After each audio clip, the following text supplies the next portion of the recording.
September 2013, Atlanta. Gucci Mane sat alone in a courtroom, wearing nothing but a green padded suicide smock.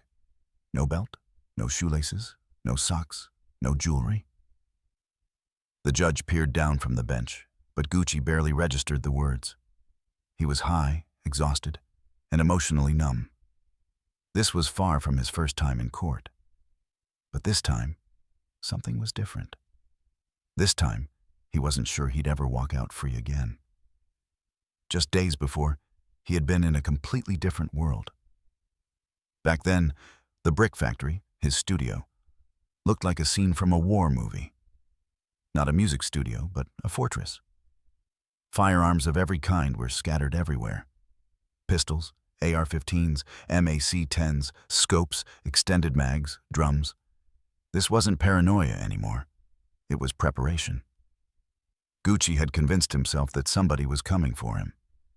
He didn't know who or when, but he was ready to meet them with violence. The lean had him in a haze, the codeine clouding his thoughts and numbing his body. He barely slept. He barely ate. The people who used to flood his studio were gone now, vanished one by one. The house was quiet, empty. Even Keishia, the woman who still tried to talk sense into him, had stopped answering his calls. Gucci was drowning, and nobody was reaching in to save him. He had violated house arrest more than once, but on this night, the ankle monitor digging into his skin didn't matter. He stepped out, lost in the streets of Atlanta, wearing a hoodie, slipping through the night like a shadow. His thoughts were racing. He hadn't showered. He hadn't slept. But the streets didn't care. The streets never do. Then came the flashing lights. A Dodge Charger rolled up on him, police lights blinking red and blue. Two men stepped out in full uniform. One of them said, "Hi, Gucci." That was the first alarm bell. No cop in Atlanta greeted him like that. Then the second man spoke. "Your friends called us. They said you've been acting strange. They're worried alarm bell number 2. His people don't call the cops. Ever." Gucci's instincts kicked in. This felt wrong. A setup. Maybe fake cops. Maybe real ones working dirty. He didn't know. He just knew he wasn't going quietly. He reached under his hoodie and gripped his Glock. "I got a weapon," he warned. "Don't draw yours. I'm not putting nothing down until you prove who the fuck you are." The tension snapped like a rubber band. Suddenly, backup was everywhere. Squad cars pulled up, doors slammed, officers swarmed him. Gucci refused to drop the gun. His voice boomed, his body tensed. Years of street life had prepared him for chaos, and now it was here. They tackled him hard, slammed him into the pavement. He kicked, cursed, tried to fight them off. A medic ran in with a syringe. Gucci panicked.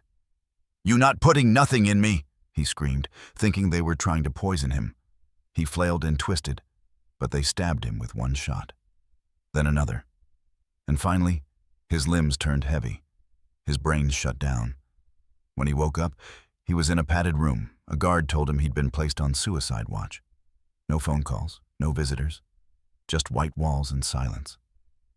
That's where he stayed until they brought him here. To court, wearing that green suicide vest, eyes hollow, spirit drained. The judge read the charges, but it was all noise. Gucci stared at the floor, barely blinking. He wasn't thinking about fame, or music, or money. He was thinking about how far gone he was, and how nobody, not even himself, had been able to stop it. For a long time, Gucci Mane had believed he was untouchable. That no matter how wild things got, he'd always bounce back. But now, in this freezing courtroom, with the drugs wearing off and reality setting in, he realized something. This was rock bottom. But rock bottom, as he would later learn, can be a foundation. Chapter 1. The Gucci Man. Long before Gucci Mane became a name known around the world, his story began deep in the South. Though most people associate him with Atlanta, he didn't even move to Georgia until he was 9.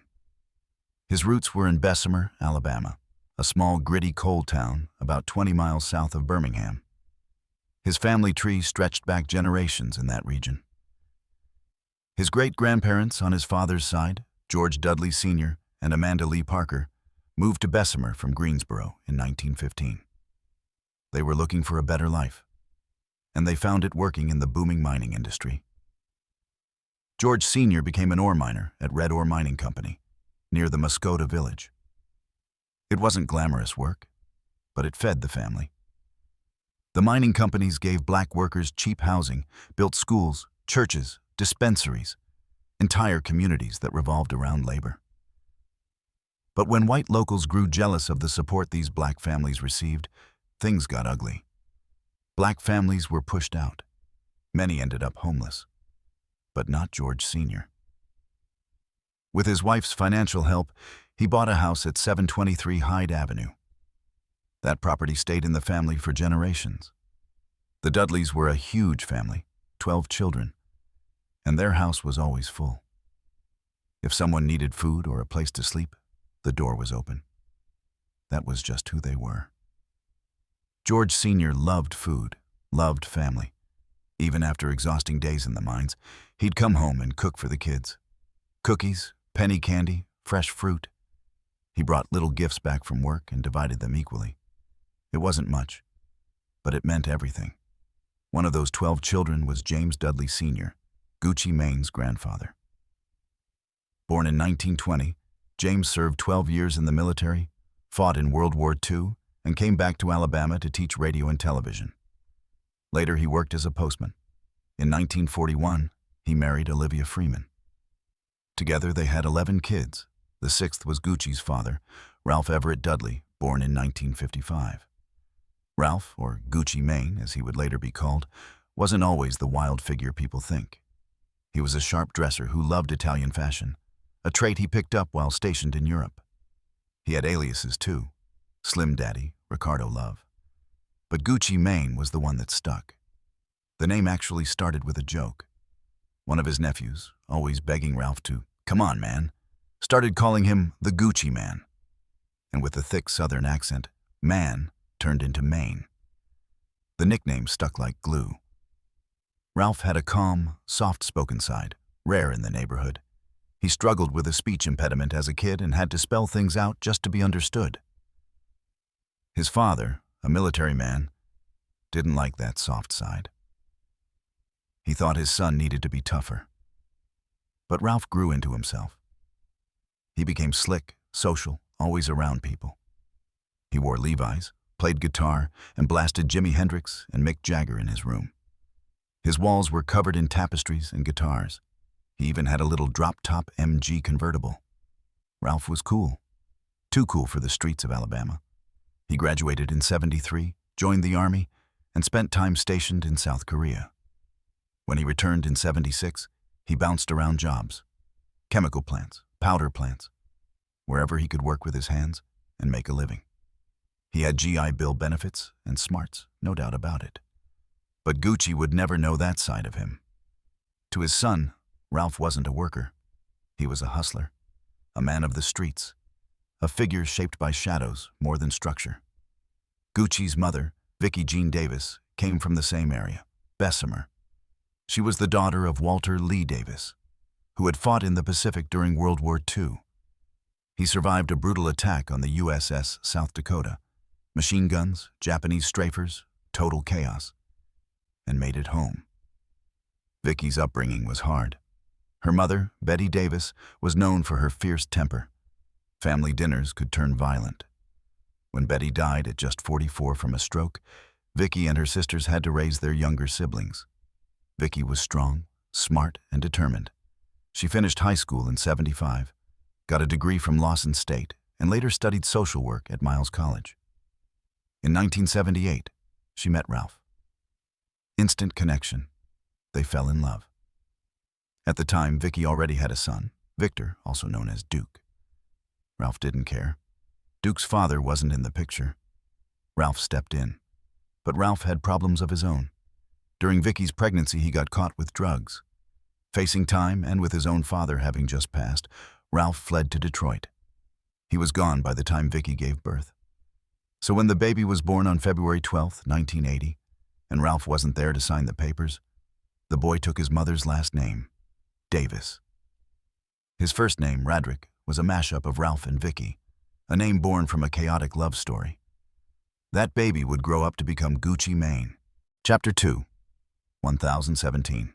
I came up in my granddaddy's crib at 1017, First Avenue, olive green spot, 2 bedrooms, right by the tracks in Bessemer. Inside it was me, Mama, Duke, and Granddaddy. But it wasn't ever just us. Nah, that place stayed packed with family. Folks in and out like a damn hotel. My Uncle Goat, real name Walter Jr., was always in rotation, either just out of jail or on his way back in. Aunties and cousins, all crashing when they needed. The house was tight, 672 square feet. Sometimes me and Duke had the bunk beds. Other nights, we hit the couch or even the floor. Granddaddy had this rollaway bed he'd pull into the living room when space got real scarce. I used to call Walter Sr. Daddy. Man was sharp, slender, tall, always dressed like a G. Pressed clothes, fresh cut, clean shoes. Every Saturday, one of the cousins picked up his suit and tie from the cleaners. He even grabbed his smokes, Camel Straights. Back then, kids could buy cigarettes for their folks. Crazy times. Me and Granddaddy had this bond. I'd see him coming down First Avenue from church and sprint to meet him, grab his hand, help him walk the rest of the way.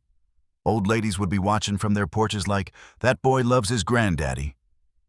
Truth was, Granddaddy didn't even need help. That limp, all an act. But I didn't care. I was proud to walk with him. Made me feel grown. But the man had demons. Real ones. I don't know if it was war or just life, but he drank heavy. Like hard liquor heavy. Wild Irish Rose was for other folks. Granddaddy wanted bourbon, had a girlfriend too, Miss Louise. The two of them would get lit at the shot house and come home red-eyed and sloppy. Still, I loved him. Every night I'd post up on his lap and we'd watch TV. If I got wild, he'd chase me around the house joking like he was gonna whoop me. I'd dive under his bed laughing, knowing he couldn't reach me. Then there was Medea, my granny on Daddy's side. She held it down when Mama was grinding for her degree. Big heart, strong hands. She lived out in Jonesboro Heights, this quiet corner of Bessemer that sat up on a hill outside city limits. Folks called it the Happy Hollow. 3 streets, 2 churches. Tight-knit as hell. I'd bike all the way out there on my own, even when I wasn't supposed to. It wasn't close either. Like a mile and a half, dodging traffic. But I loved it. Medea spoiled me. Toys, coloring books, G.I. Joes. We'd watch TV for hours. Wrestling, Wheel of Fortune, even Jeopardy. Radric knows the answers, she'd brag when I nailed a trivia question. If I wasn't with Granddaddy or Medea, I was shadowing Duke, my big bro, 6 years older, cool as hell.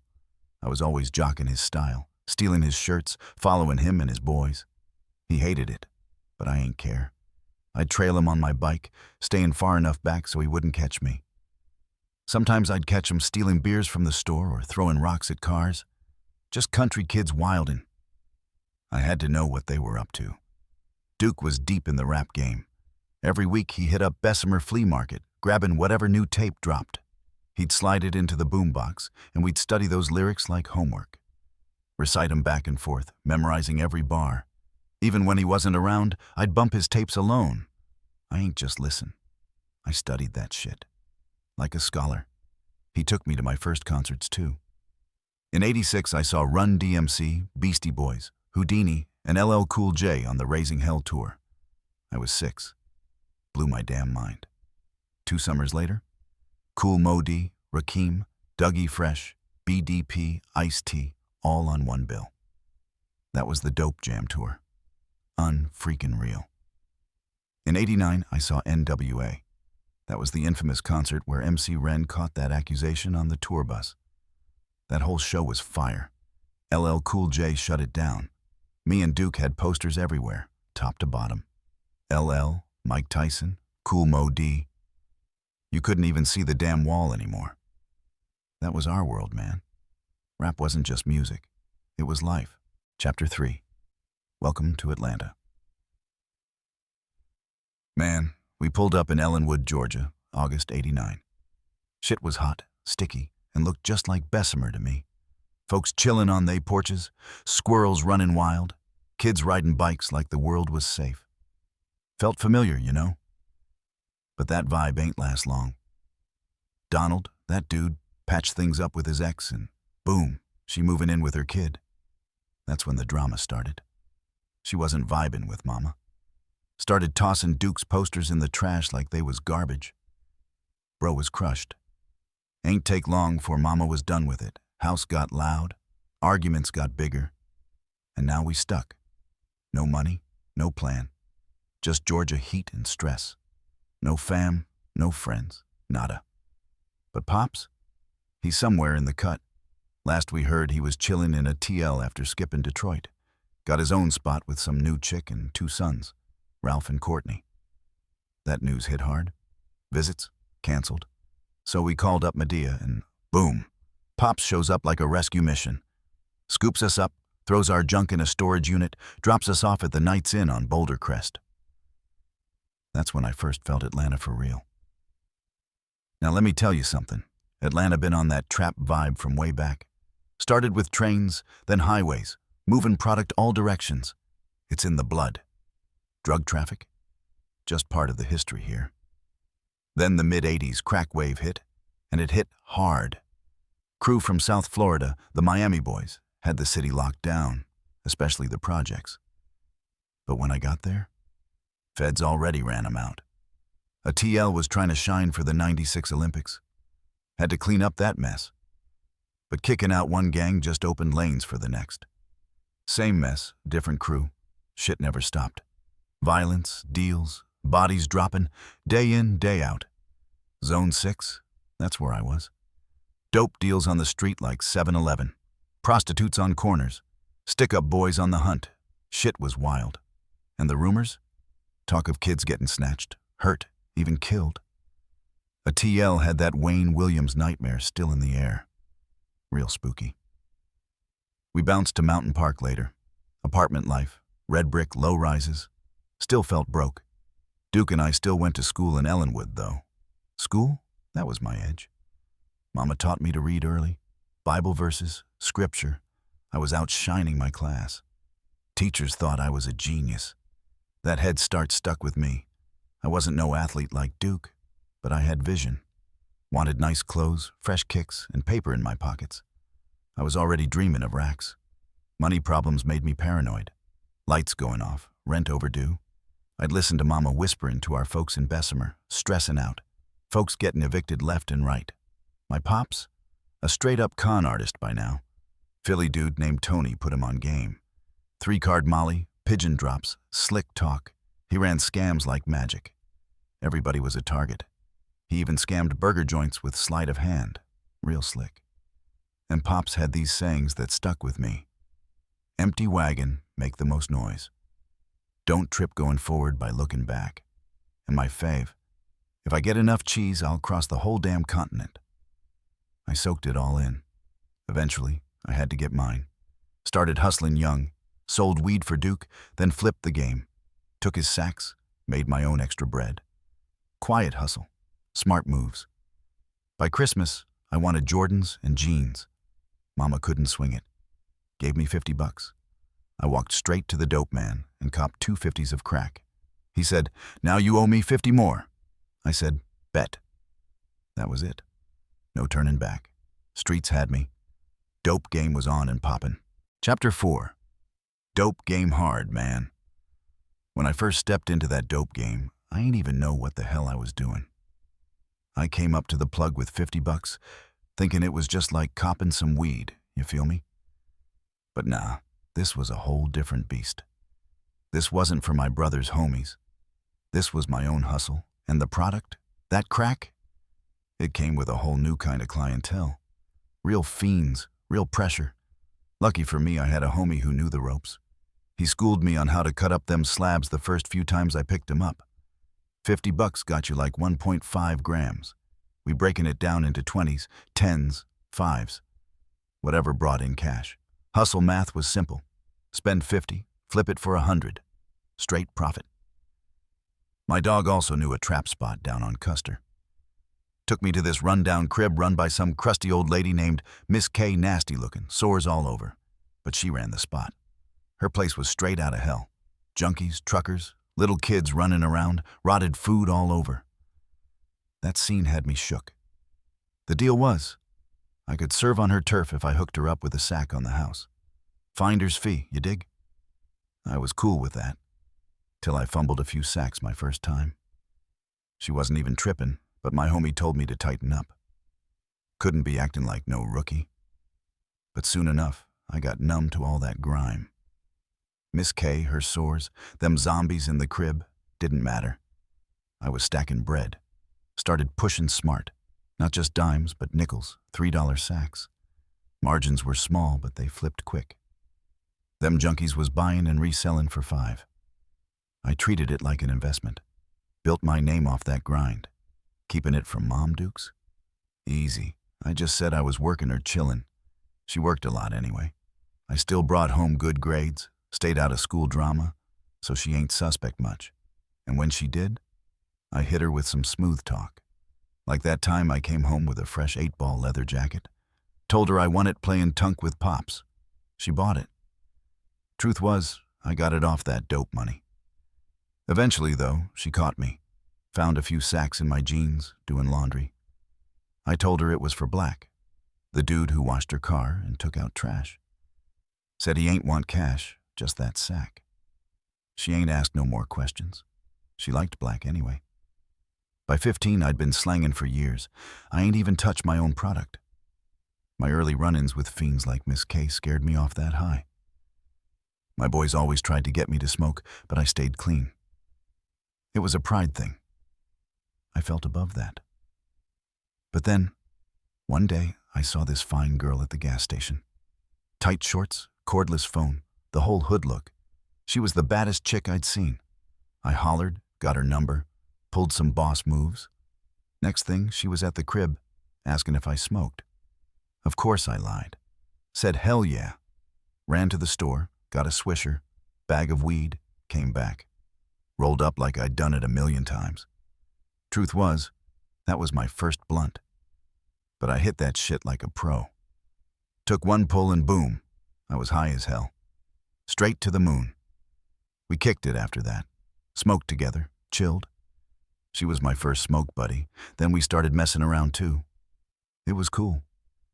We weren't together like that, but the vibe was tight. That life? I was deep in it now. Real deep. Chapter 5. Texaco. When I was 15, Duke bounced to join the Army. Football dream gone, and home life crashed. Pops? Full-blown alcoholic zombie. Dude had no hustle, no drive, just scams and vodka. Man was so twisted, he believed his own lies. He'd fake sick, hit the VA, come back, get wasted, and run it back like it was clockwork. He once told me, "I can't go square for nobody." That line stuck like a scar. Then it popped off. One night, Moms and Pops went from screaming to swinging. He hit her with a vacuum pipe, dropped her, spit on her like she was nothing.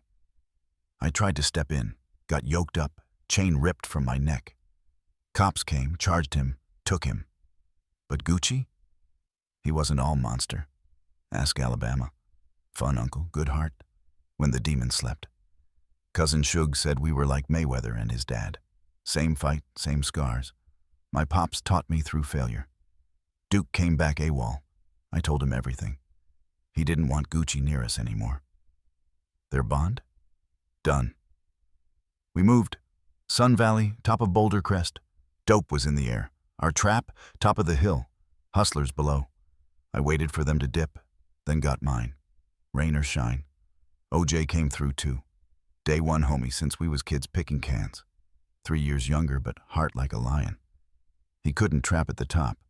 He held down the Texaco corner. That gas station? That was our office. Texaco was wild. You could cop beer, swishers, crack, all in one stop. Even functional crackheads came through. Moms with 9 to 5 still used, but hit Texaco to hide it from their kids. Intersection was lit 24/7. OJ later named his label 32 Entertainment after that MARTA stop. Mr. Kim, the Asian owner, tried to clean it up. We'd dip when he called the cops, but always came back. Eventually, he gave up. Texaco was ours. We'd post up fakin' like we waitin' for the bus. Bus 34 come. We say we waitin' for 32, hours on end. Trappin', freezin', hustlin'. I rapped it later. On Boulder Crest, I'm sellin' dope at Texaco, and Mr. Kim keeps sayin', "Get way from Stowe." No, I can't get way from Stowe. I got so much blow, it gotta go. One night, Javon, OJ's best friend, got stomped out near Texaco. Real bad. East Shoals boys did it. They had beef with us. Sun Valley versus Decatur. Javon got caught in the middle. That lit a fire in me. I started hearing them boys wanted me too.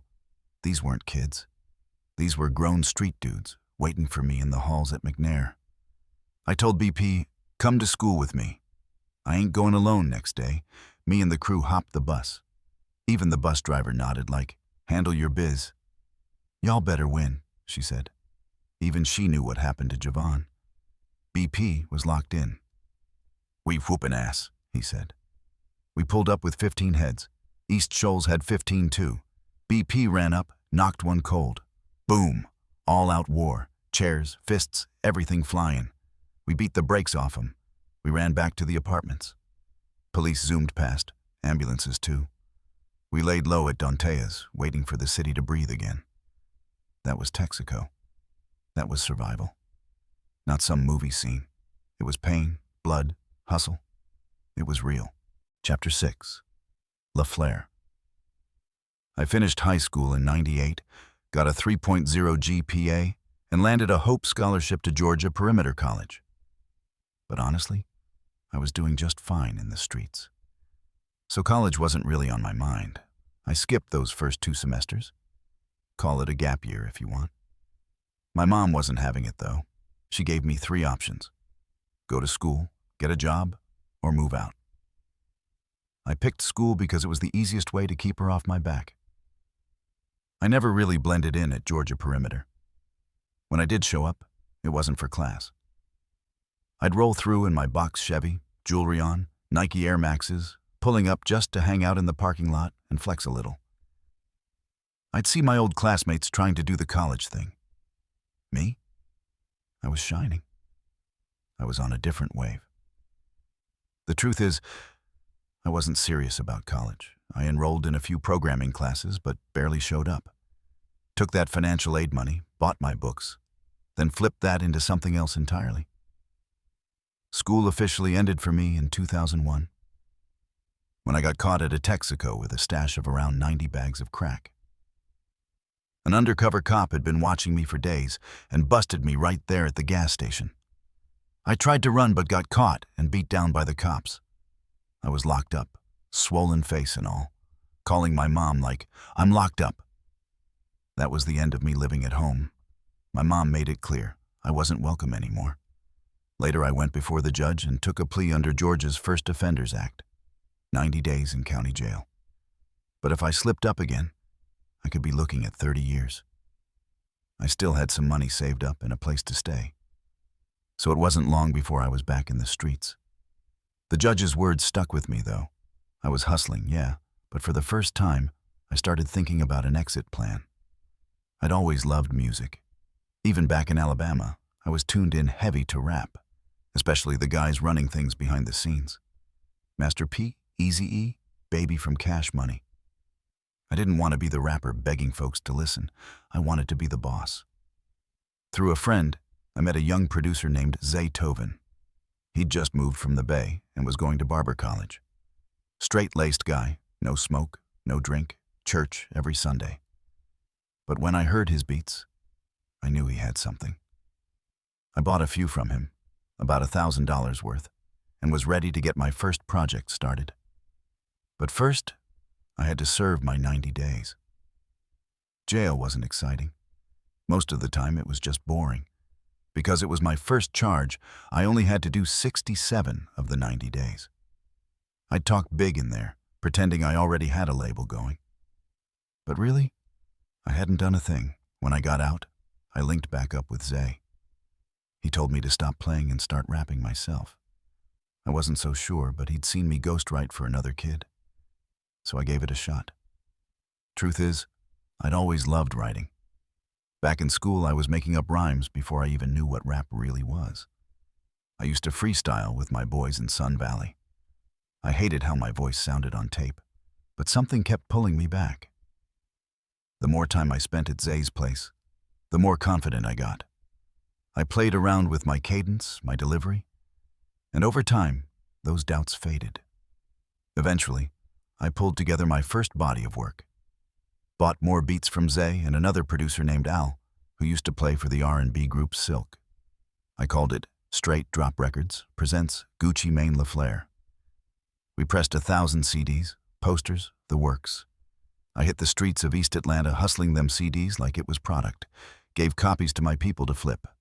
Once those first 1,000 were gone, I had a choice. Press more or pivot. I took the last of my stash to the bootleggers near Oakland City Station. Told them, push this. Keep whatever you make, they did. Even printed more copies for free. My music was now moving across the state of Georgia. I was 20, listening heavy to Project Pat. That Memphis street talk, that was my soundtrack. I knew it was real because I lived it. Trap music to me was never polished. It was raw. It came from the dirt, just like me. Those early days with Zay, recording in his basement, unfiltered and rough. That's where it all started. Chapter 7. The Zone 6 Clique. Man, I was out posting up my mixtape flyers outside Jazzy T's, right? That little strip spot on Columbia Drive. Out of nowhere, this dude come up, said his name Red. East Atlanta, same as me. Said he heard my tape, respected my hustle. We chopped it up, swapped numbers. Said let's cook something up in the studio. Next thing you know, we locked in. Called ourselves the Zone 6 Clique. Whole point was being independent. No labels, no handouts. We had our own bread, own plan. Hustling in the streets to fund the dream. But for real, music wasn't even my main focus back then. My homies in Sun Valley was moving weight, but Red and his crew, they was on demon time. I was still pushing small packs, but they was cooking bricks in trap houses, going state to state. Some was even jack boys, hitting licks on other dealers. They ain't care. Snatched dope, snatched cash, and dipped. Ruthless. One of my lines, hit a lick for about 50 stacks. That came from real life. Dropped it in a track called Lawnmower Man. Folks in the hood knew what it was. I wasn't capping. Eventually, I started breaking into spots too. Not for flat screens or jewelry, nah. Strictly looking for drugs and money. I'd act cool with dudes, figure out where they stashed it, and run it up when they left. If I couldn't find it, I'd wait until they came back and press them. But moving grimy like that made enemies. Even my day ones in Sun Valley backed off. Zone 6 Clique was different. They was about the bag, but they ain't cosign robbing they own. I crossed that line. Even took my boy BP's stash one time. We was tight. Not after that. Started expanding too. Taking trips out to places like Savannah, Milledgeville, Augusta, all over Georgia. Quick flips, new clientele, Alabama too. Country pace was slow, but the money? Crazy. Less supply, more demand. I was moving like Nino Brown out there. Even had my fam calling me saying they pockets was dry asking for work. It was all bad. One night things got wild. My cousin Suge got jammed up. We'd been trapping at this lil spot in Jonesboro. Next morning I wake up, house on fire. Somebody threw a firebomb. We dipped before the whole spot burned down. Suge got locked.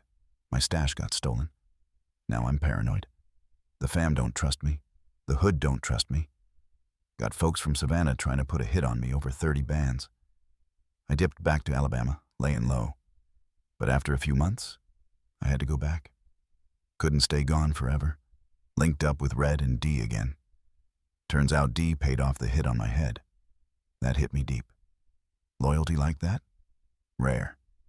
Zone 6 Clique was back. Music started calling me again, and now it was time to run it up. For real this time. Chapter 8. The Icy Grind and the Hottest Beef. Okay, Let's rewind. The West Side had a hit with Dem franchise Boyz White Tea, so my crew straight drop flipped it, making it gutter with black tea. When it blew up on radio, DJs credited me because I had the first verse. I ran with it, paying to perform it anywhere I could, building my name from the ground up at spots like the Libra. That success bred jealousy, ending my time with straight drop. But a Libra performance led to a Black Tea remix with Lil Scrappy. At the studio, I met legends Bun B and Killer Mike, who jumped on the track for a crazy good price. That remix supercharged my buzz. That buzz led me to Coach K, who managed young Jeezy. Jeezy was riding with BMF, the most powerful crew in the city. We met, swapped CDs, and planned a studio session. Our vibe was off till I called Zaytoven. He played a beat I'd been humming a hook to. Jeezy's singer laid it down. I'm so icy. Everyone knew it was a smash, except Jeezy. He hated it, calling it soft. His team convinced him. We recorded So Icy, and it exploded. BMF itself was in clubs paying DJs to play it. Labels came calling. T.I.'s Grand Hustle offered a 50-50 deal with no cash up front. I declined. Then Big Cat, a savvy, low-key millionaire, offered a 50-50 deal with a big advance. My crew said wait, but I saw his legit operation. Studio, connects, promo. I signed, forming LaFlare Entertainment. Then Def Jam wanted So Icy for Jeezy's album. I said no. The love died instantly. A meeting to squash the beef failed. Jeezy muttered, he knows what he did. But I was clueless.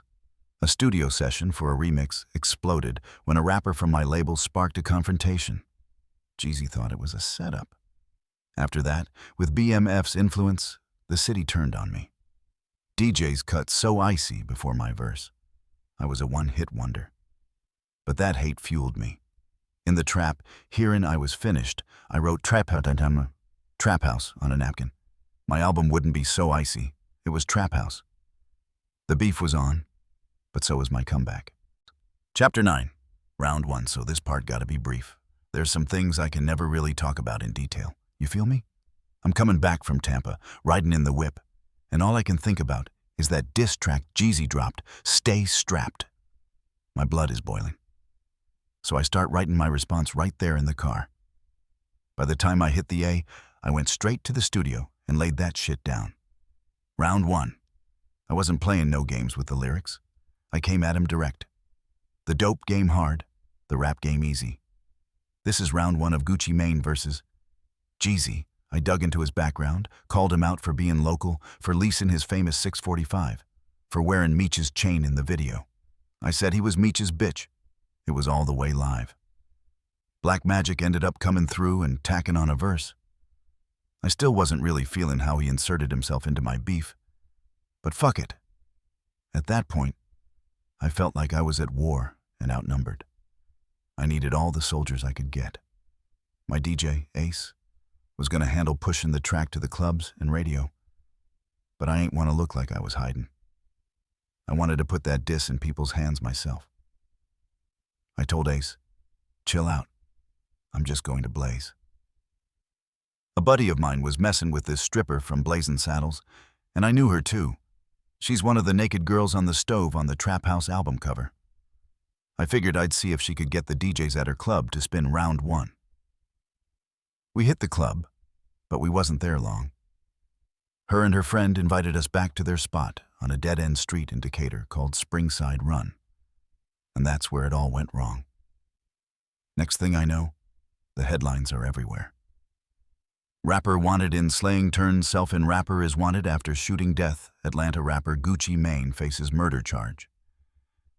They said I turned myself in for a shooting that went down on May 10th. A man named Henry Clark was dead. My lawyer said it was self-defense. But that didn't matter to the news. I was just the Icey rapper with a murder charge now. My album, Trap House, was dropping in the middle of all this. The whole city was watching. The beef wasn't just about music no more. It was about life and death. Chapter 10. There's been a murder picture this. I'm in New York City on the set of BET's Rap City. This was the big leagues, something I dreamed about forever. I was finally getting my chance to freestyle in the tighter basement. My debut album, Trap House, was dropping in a week. I was on top of the world. I signed my name on the wall of that booth, bigger than anybody else's.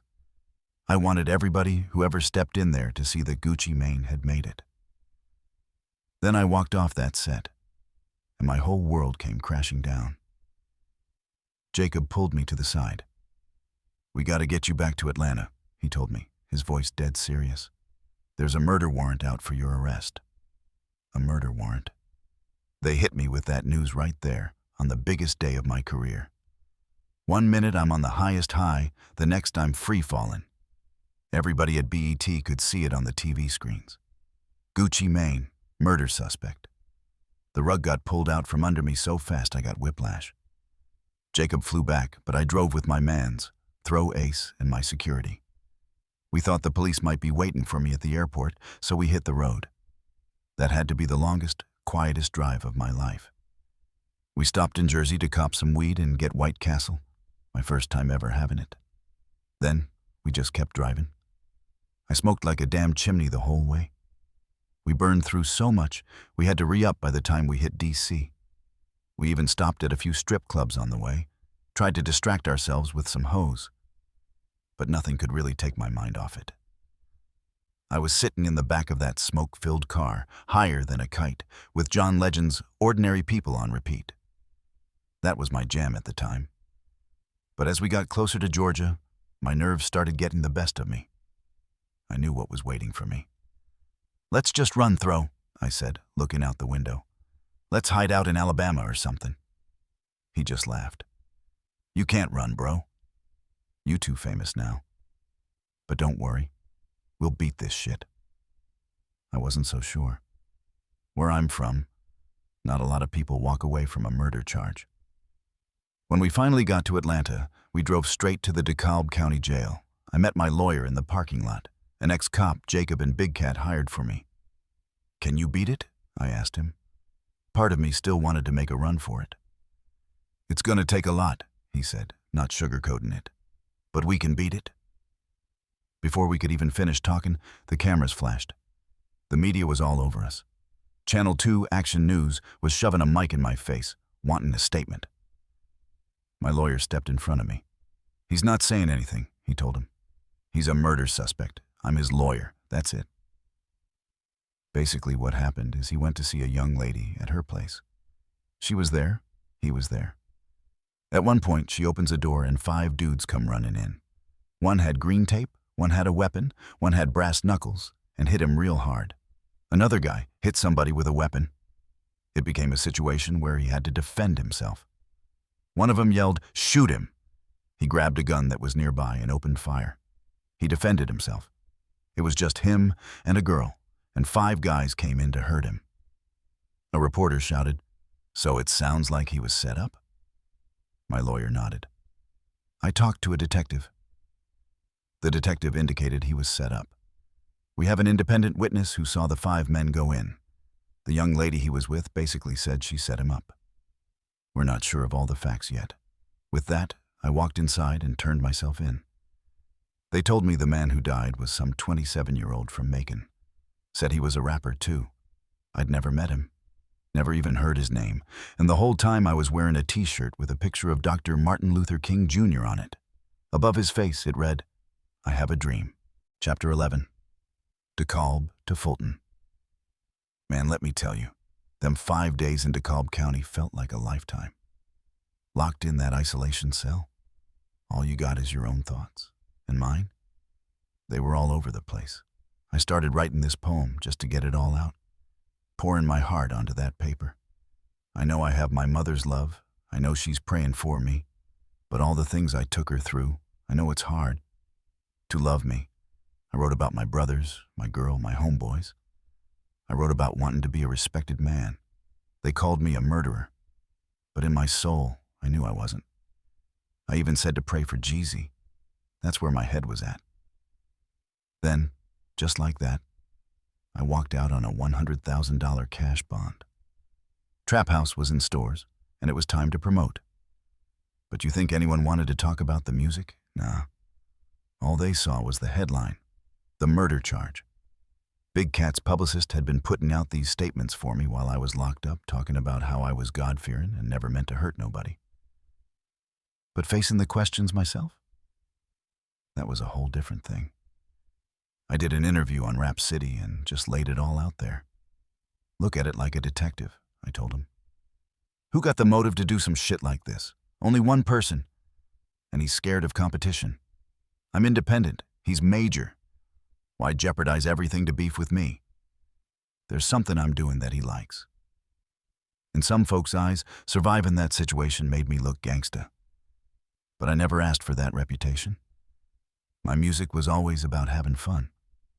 Now, I was walking around in a bulletproof vest, shell-shocked, but still trying to push forward for everybody counting on me. The notoriety was bad with the law, but it wasn't hurting the album. Trap House was blowing up beyond anyone's expectations for an independent release. Then, 2 months after turning myself in, I touched down in Miami for a show. We pulled up to the club and all hell broke loose. Next thing I know, everybody outside, bouncers, valets, patrons, turns on us with automatic weapons drawn. It was a full-on ambush by federal agents. They took me to some office, showing me photos from drug busts, asking about death threats and BMF. I shut it down. Lawyer. I'm tired. I need to sleep. But then they hit me with an aggravated assault warrant from Fulton County. Apparently some promo dude at the label had been booking shows in my name and pocketing the cash. We found him at the studio. A pool stick was involved. They extradited me back to Georgia. The ride on that bus was the worst pain I ever felt. Cuffed, shackled, couldn't move for 2 days. It was inhumane. But Fulton County Jail? Man, that place was another level of hell. Overcrowded, broken, filthy, inmates running everything. I hadn't been there a month before a dude blindsided me on my way to visitation. We fought, I knocked him out, and in a rage, I was about to throw him down a stairwell. An older inmate stopped me. You gonna beat that murder charge? Don't get another one. They threw me in solitary, 3 doors down from Brian Nichols, the courtroom killer. No light, no contact. Just my own spiraling thoughts. I started losing it, thinking my life was over because of a song. The anger ate at me. After 3 months, I convinced the warden to check the cameras. The dude claimed I stabbed him, but I just hit him that hard. They let me out of the hole, a broken mess. I fired my lawyer and hired the team that represented Ray Lewis. They got things moving. In Fulton, they cut a deal. I pleaded no contest to the assault, got 6 months with time served.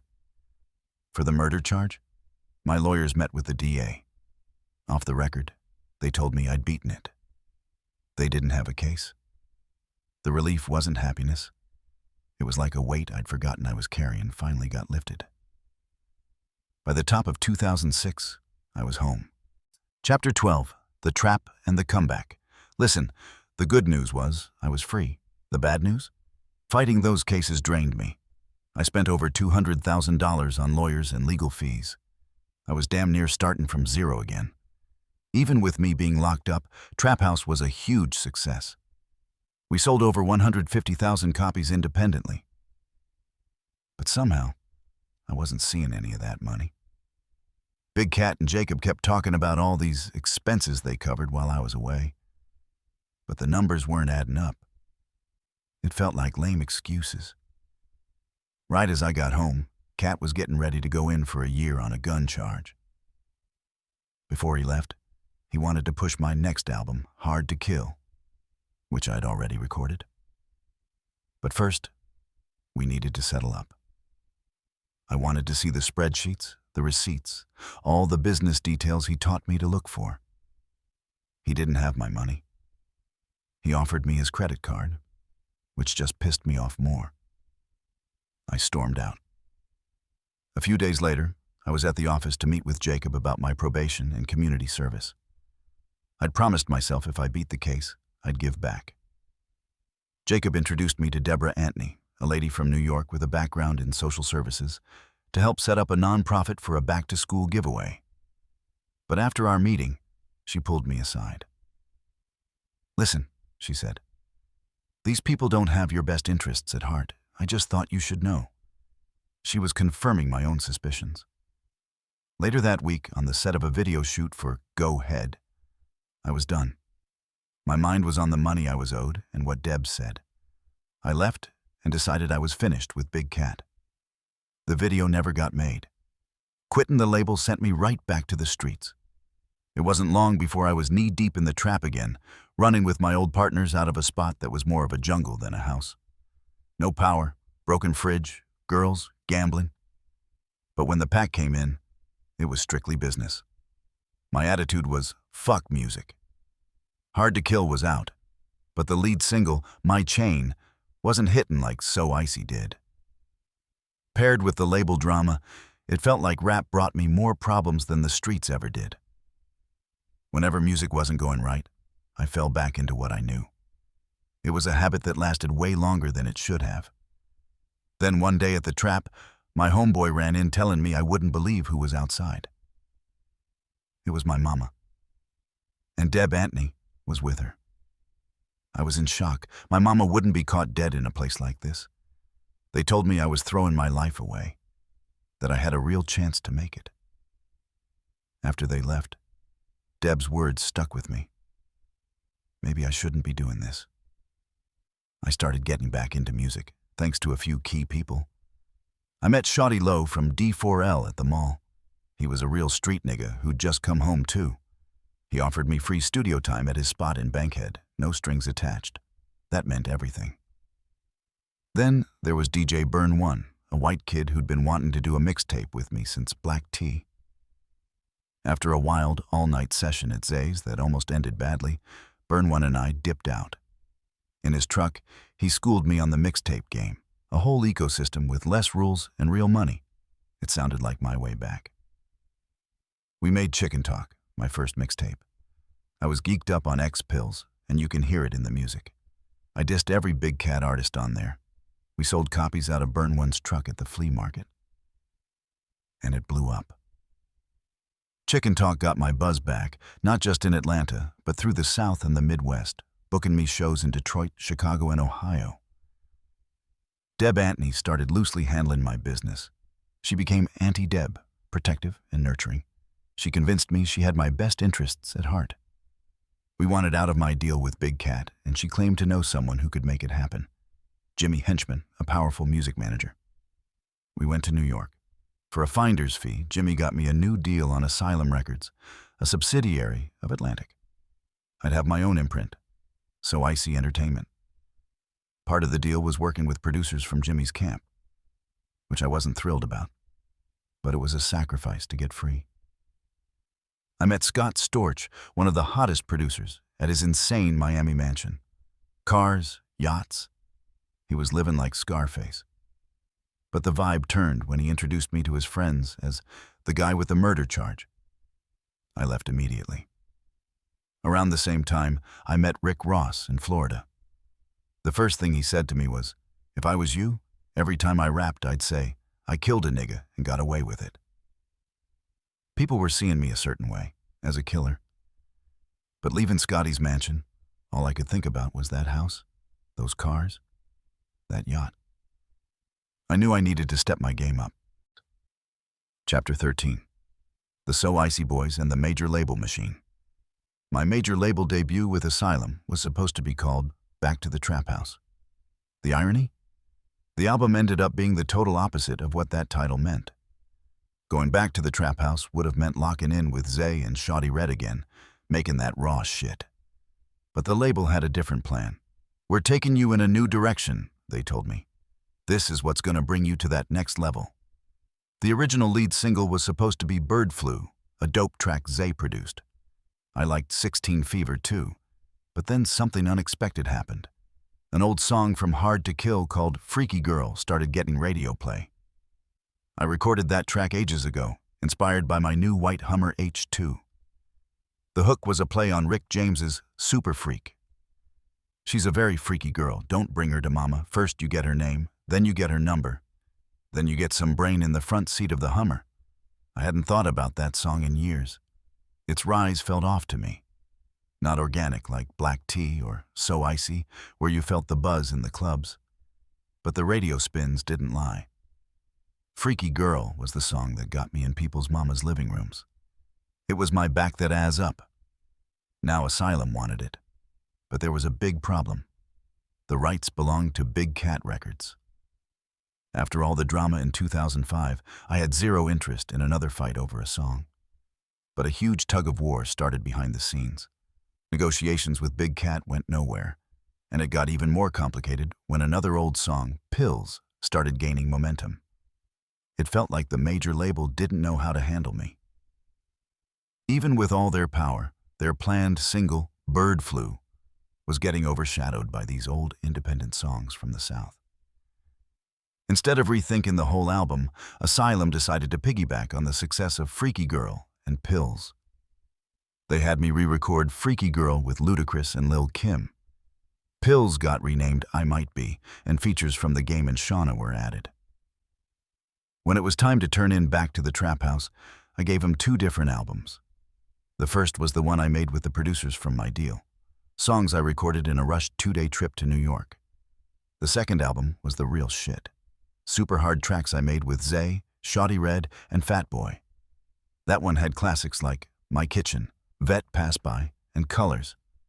Asylum didn't want it. They said it sounded like mixtape music, that it wouldn't make noise outside the 285 perimeter. They wanted the commercial-sounding album with the big features. I didn't agree, but I was trusting the process. I went with the first one. Despite the behind-the-scenes chaos, Freaky Girl was climbing the charts, and I was finally feeling like a star. I bought the Hummer, dropped 75 stacks on an iced-out Bart Simpson chain. When we had to blur Bart in the video for legal reasons, I copped an Oudie chain. Promoters in every city would ask me to wear the Bart chain on stage. For years, I was always the young nigga in the crew. Now, I had young niggas under me. OJ the Juice Man and I were tight. Deb started bringing her son, Waka, around. He wasn't Waka Flocka Flame yet, just a 19-year-old kid from Clayton County who was gangbanging hard. Deb had already lost a son, and she was terrified Waka was next. So I took him, his brother Wu, and their cousin Frenchie under my wing. The So Icey boys. Deb bought a big house in Eagles Landing. I stayed there for a while, becoming part of the family. Eventually, I got my own place down the street, and the boys came with me. It became the So Icey Boys Clubhouse. Waka always stood out. People started identifying him as my goon, my shooter. But he was way more than just muscle. We became incredibly close, like brothers. I remember once, I was in the studio with Polo de Don finishing up Back to the Trap House, working on a song called I Know Why. Waka had never rapped a verse in his life. Polo looked him up and down and said, "That dude with you, Gucci? I think he could be a star." I just smiled. You know what, Polo? I've been thought that. Chapter 14. Making the Machine and the Setback. Man, let me tell you about a crash and burn. Back to the Trap House debuted at number 57 on the Billboard charts, selling less than 32,000 copies its first week. My major label debut was a straight-up dud. I knew it deep down. Those beats weren't for me. I'd listened to too many people. Didn't stand up for my own sound. I should have fought for the album I really made. The one with Zay and Shawty Red. The one with My Kitchen and Vet Pass By. That was the real shit. The plan was to follow the Freaky Girl remix with I Know Why, the song I was working on with Polo when he said Waka could be a star. But 2 weeks before the album dropped, Pimp C died. Sleep apnea and that lean. It hit hard. My own relationship with lean had gotten bad. It wasn't recreational no more. It was a need. My life was moving 1,000,000 miles an hour, and that drank helped me slow it all down. I was on the road constantly, and long bus rides were just smoke sessions and sipping lean. I wasn't flashy with a styrofoam cup because I was still on probation, but I was dependent on it. It gave me a gut, but I didn't care. The women still came, and the lean just made me more nonchalant, which they seemed to like. After Pimp passed, the label dropped I Know Why as a single, and the whole album just fizzled out. But it wasn't all bad. Since Freaky Girl and Pills blew up, my show fee was up to 30 stacks a night. In December 2007, right before the album dropped, I was in Columbus, Ohio, opening for Lil Wayne on his Best Rapper Alive tour. I had a bus, but that day we were in a Sprinter van. Wayne had 2 huge buses parked up. I hopped out and saw this pretty petite girl, couldn't have been more than 5'2", come running off Wayne's bus toward me with this big energy. "Gucci, I always wanted to meet you," she said. "I'm Nikki. I'm here with Young Money." She told me she was a fan and had even done her own remix to Freaky Girl. "Why would you put a bitch from Brooklyn on there, though?" she asked, talking about Lil Kim. "I know you got people in Queens. You supposed to have a bitch from Queens on there." For her to know my Queens connections, I knew she was a real one. We exchanged numbers. After the show, I told Waka and Frenchie about her. They knew who she was from the Come Up DVDs. Nicki Minaj. We kept in touch. She started driving her white BMW down to Atlanta to work on music.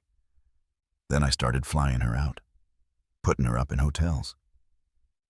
She felt like Young Money wasn't taking her seriously. So I introduced her to Deb, who signed her to Ms. A Entertainment. Later, I connected her with my partner DJ Holiday, who hosted her Beam Me Up Scotty mixtape. People say I dropped the ball by not signing her, but I always knew her loyalty was with Wayne and Young Money. I just saw crazy talent and wanted to help. Speaking of Wayne, all my young niggas on the bus were always bumping his new mixtapes. It seemed like he was dropping new shit every week. I fucked with Wayne's music, but it irked me that my own protégés were vibing to another nigga on my bus. They should have been listening to me, but I didn't have a ton of new music. The failure of Back to the Trap House lit a fire under me. I had something to prove, so I decided to flood the streets. I hit up every DJ I knew: Holiday, Ace, Superstar J, Quick, Duddy Laundry, DJ Bell, DJ Scream, Bigga Rankin. I planned a mixtape with each of them. That meant I had to record like a madman. If I wasn't on the road, I was at Zay's first thing in the morning. If not there, I was at Shoddy Red's. If not there, Patchwork with Drumma Boy. Or Fat Boys. The studio changed, but one thing didn't. I was non-stop. This hustle changed how I made music. I used to always write my raps down. But a few months before, I'd experimented on a mixtape called No Pad, No Pencil. I was shooting a documentary with Hood Affairs and had the idea to film me hearing beats for the first time and just going off the top. I told a young producer named Mike Will to keep feeding me beats. And I just went in. Let me tell you, it's just another day in the East Atlanta 6. Just a young nigga in the hood selling bricks. I murdered that shit. It wasn't some calculated move. I was just trying something new. But it worked. With all these mixtapes due, freestyling became the fastest way to knock out songs. I became a machine. 6 or 7 songs a day, easy. I didn't need a full beat, just track the drums and give me one sound. That's all I needed. I was always overflowing with ideas. This work ethic paid off. With each new tape, the disappointment of the album faded. I was getting hotter and hotter. It all culminated with the movie, my Gangsta Grills tape with DJ Drama. Doing a tape with Drama was a bucket list thing. I always knew we could make something amazing. He'd heard the buzz. Niggas in jail told him Gucci was the truth when he got locked up in 2007. Every city he went, people wanted my music. And he'd fallen out with Jeezy, so when he reached out, I didn't hesitate. Before the movie, we did Definition of a G with Yo Gotti. On the outro, I freestyled over the beat for Jeezy's Put On. Drama boomed, "You asked for it. Gucci Gangsta Grills on the way." That was the final nail in the coffin for him and Jeezy. Making the movie, I hit a new creative peak. My flows were insane. Shoddy hotter than a hippopotamus in the Sahara, with a rump like a rhinoceros just like Tokara. Drama sequenced it perfectly, making it one of my most cohesive projects ever. He talked his shit, sending jabs, making it a moment. But I missed the moment. 1 week before the movie dropped, I was in front of a Fulton County judge for a probation violation. I'd gotten arrested at a sobriety checkpoint that summer. Weed, DUI, felon with a firearm. I'd pissed dirty a few times too. But the violation they hit me with? I'd only done 25 of my 600 required community service hours. This was straight bullshit. I had been doing the service. My probation officer was this cool white lady who believed I could be a role model. I'd been going to schools with her, talking to kids, organizing a shoe drive. Her supervisor didn't approve. He wanted me on the highway picking up trash, something to humble me. But my officer had been there with me every time. I promise you I'll never do this again, I told the judge. I will never come back to your courtroom again if I get just one more chance. He wasn't hearing it. Mr. Davis, I'm going to revoke 1 year of your probation. Just like that. All the momentum, all the mixtapes, all the work. It meant nothing. I was headed back to Rice Street. Chapter 15, Lemonade and Rehab. When I got back to Fulton County in 2008, I signed a waiver for Gen Pop. I was done hiding with the snitches. I was a gangster rapper. I had to stand on that. Surprisingly, I got respect.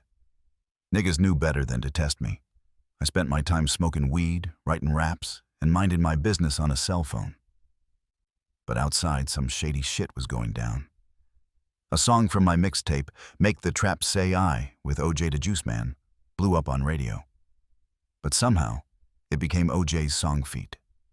Gucci. They moved me to the second verse and gave OJ a new third one. Deb helped Juice get a deal at Asylum off it. I was happy for him, but it felt like a backdoor move. I was the one who put him on, took him on tour. That loyalty meant something to me. Right after I got out, DJ Holiday wanted to do a mixtape called Writing on the Wall. I thought the title was lame, but he convinced me. Deb threw a welcome home party at Metronome Studios, but I just wanted to work. Zaytoven was there, and he waved me out the booth. Do something for me, he said. On this next beat, just go in. Don't think, no writtens. I stepped in, heard the beat, and let it fly. I'm starting out my day with a blunt of perp, no pancakes, just a cup of syrup. 4 bars in, the room erupted. I finished the freestyle, first day out. It was a moment that reminded me Zay was my real partner from the jump. Later, working with Fat Boy, I was stuck on a line. Rock star lifestyle, might don't make it. Living life high every day, Clique wasted. I asked him, what you think about a song called Wasted? He loved it. We flipped that white boy term and made it hood. I called Piles to get on it. He called back immediately. Gucci, this is gonna be a #1.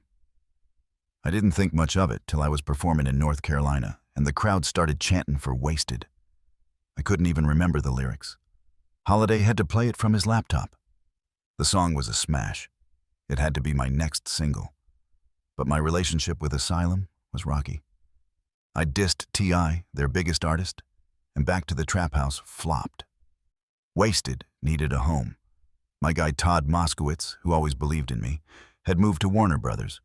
He brought me over with him and gave me my own imprint. 1017 Brick Squad, named after my childhood home. I signed Waka first, loyalty above all. Deb was pissed, but it was my move. Wasted wasn't the only hit. I hopped on a song Sean Garrett wrote for Mario called Break Up. It blew up, becoming a pivotal crossover moment. The floodgates opened. Features poured in, Trey Songz, Omarion, Jamie Foxx. Then I got the call. Mariah Carey wanted me on the remix to Obsessed. This was pop, not just rap. I flew to NYC, did my verse, and she loved it. She even asked my opinion on other songs. I told her to put OJ on one, and she did. My cosign got Juice on a Mariah Carey album. With all this momentum, it was time for my Warner Brothers debut, The State versus Radric Davis. I reconnected with Coach K, Jeezy's old manager. They'd fallen out, and Deb thought he could help. I dropped the grudge. I needed his expertise. That summer, I was in Vegas constantly, gambling at the Palms in the $25,000 a night Hugh Hefner suite. Coach told me producer Bangladesh was in town. I met Bang at the studio, high and feeling cocky. I told him to play me the beat every other rapper passed on. He played something insane. I freestyled about lemonade, canary diamonds, a yellow Aston, everything yellow. The idea came from me pouring lean into lemonade because I ran out of Sprite. I did my thing and bounced back to my party. Weeks later, Bang called. He'd finished it, adding a hook with his daughter and nieces singing, lemons on the chain with the V-cuts, lemonade in shade with my feet up. It was perfect. Lemonade was born, but I violated my probation again. Dirty piss, leaving town. Todd and my team hatched a plan. Check into rehab for 90 days. They figured a judge wouldn't pull me out of treatment. I refused at first. $50,000 plus missing shows. Todd personally wrote me a check for the last month. That loyalty meant everything. I went to Talbot Recovery. I was in complete denial. A drug addict was a broke, desperate junkie to me. Not a successful rapper. But I went. It was boring as hell. But I did it for Todd and my career. The game was waiting when I got out. Chapter 16. Ball Till You Fall. When I got sent back to Fulton County, I was livid. I'd done rehab, that corny PSA, all for nothing. It felt like a total waste. I started smoking weed again immediately. To make it worse, the truce with Jeezy was short-lived. Our plan to swap verses fell apart. He never did his part for Heavy, and when I put out a verse on Trap or Die 2, he acted like I'd just remixed it without his blessing. It was fake. Despite the bad timing of getting locked up right before my album dropped, the State verses, Radric Davis was a success. I'd finally found that sweet spot. Major label polish, but still my raw sound. It had A-list features like Usher and Wayne, but the core beats were from my guys, Zay, Shawty Red, Fat Boy, Drumma Boy. The reviews were fire. Rolling Stone said I had a heavy ego and a light touch. XXL said I was guilty as charged. We were prepared. We had videos in the can for Lemonade, Wasted, Heavy, all ready to roll out. I even got my first solo XXL cover from behind bars. My music was crossing over too. White hipster kids and EDM DJs like Diplo were remixing my tracks. He made a whole mixtape called Free Gucci. And Waka, man, he blew the hell up in my absence. Oh, Let's Do It and Hard Into Paint made him a star on his own, carrying the 1017 flag. I was proud of him. After 6 months, I was released. Outside the jail, I gave a statement to the press, humble shit for the lawyers and cameras.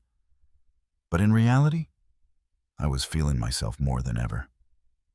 My career had only gotten hotter while I was away. A newfound respect for the law? Give me a break. I was untouchable. I went straight to the studio. At Patchwork, Drumma Boy had beats ready. I stepped in the booth and freestyled Normal. Hit the mall, spend 30 like that shit normal. The reaction was like first day out. I hadn't lost a step. Meanwhile, in the next studio, Waka, Drumma, Whale, and Roscoe Dash made No Hands. It was an obvious smash.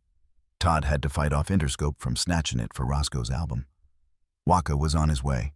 I kicked off a run of video shoots. I'd seen a model named Keishia Dior in Timbaland and Drake's Say Something video and had to meet her. We shot videos for Everybody Lookin' and Boy from the Block. When she showed up on set, I was blown away. She was gorgeous, but more than that, she had depth. She was from Jamaica, had lost her father and a brother, but was resilient, a survivor like me.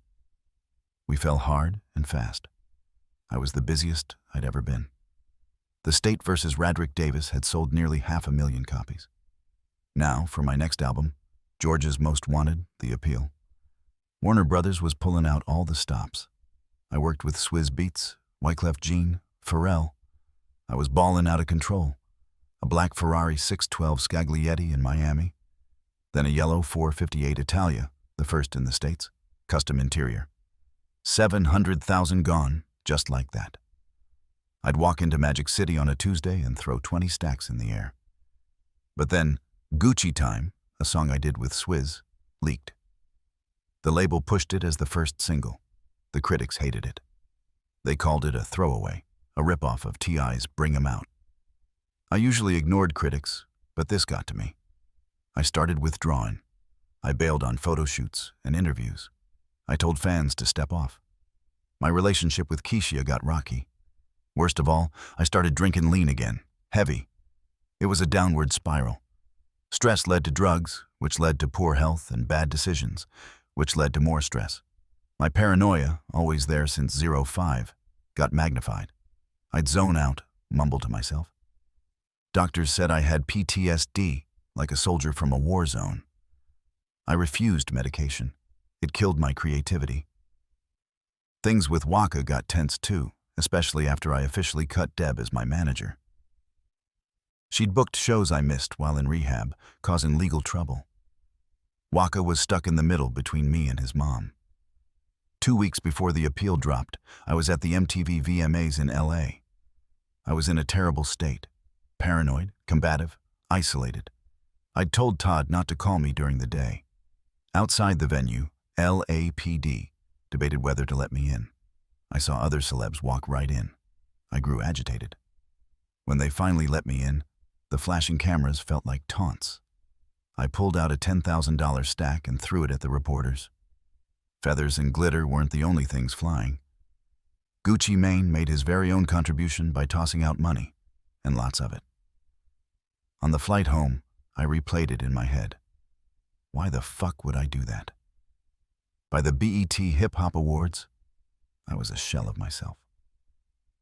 The appeal sold 60,000 copies first week. Not bad, but below expectations. It was my fault. I'd disappeared. The dominoes were falling and I was crashing hard. Chapter 17, Lost in the Sauce. Listen, things only got worse from there. A lot worse. After the BET Awards, I went to my condo on Allison Island in Miami Beach. I showed up with $150,000 in cash and my security guard, Big Dame. I didn't leave for a whole week. Girls, drugs, drank, everything was brought to me. This was some rock star shit, not rap. My phone was blowing up with calls from Coach, Todd, everybody. I'd answer, cuss them out, and hang up. After a week, they planned an intervention. Dame told me I had a last-minute show in Vegas and that they'd chartered a jet. Even in my state, I was down to make money and keep the party going. Dame got me all the way back to Atlanta before I realized we'd only been in the air for 2 hours. Not nearly enough time to get to Vegas. When I saw we were home, I lost it. I attacked Dame in the van on the way to Riverwoods Behavioral Health. Coach, my lawyer, and my team were there, begging me to check into rehab. My lawyer said I'd failed another drug test and would go to jail if I didn't go. After an hour of arguing, I gave in. I agreed to a month, but that didn't last. I wasn't there a week before I had a buddy sign me out. I felt played. A couple days at Riverwoods didn't slow me down. It was just a pit stop on the road to destruction. 2 weeks later, I hit the end of that road at an auto body shop on Northside Drive. In my paranoid state, I got it in my head that a friend of mine who worked on my cars had stolen from me. I hopped in my Hummer, flying down Northside to confront him. I must have blown past a cop, because they showed up minutes after I did. I was irate, yelling at my friend, accusing him of shit that wasn't even real. The officers told me to calm down. I threw a punch. Then another. I was beating my friend until a blast of pepper spray hit me. They wrestled me to the ground, cuffed me, and put me in the cruiser. My eyes burning, I stomped on the door so hard the trim started breaking off. I was taken to Grady Hospital, then to Fulton County. The charges were a mile long: damage to government property, obstruction, driving without a license, reckless driving, running a red light, failure to maintain a lane, driving on the wrong side of the road. Damn. I did all that? I got out the next day. Prosecutors dropped all charges for want of prosecution. But I was still fucked. I had a court date coming up, and the judge had a laundry list of reasons to send me back.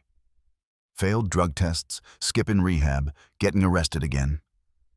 My lawyers filed a special plea of mental incompetency, saying I couldn't intelligently participate in the hearing.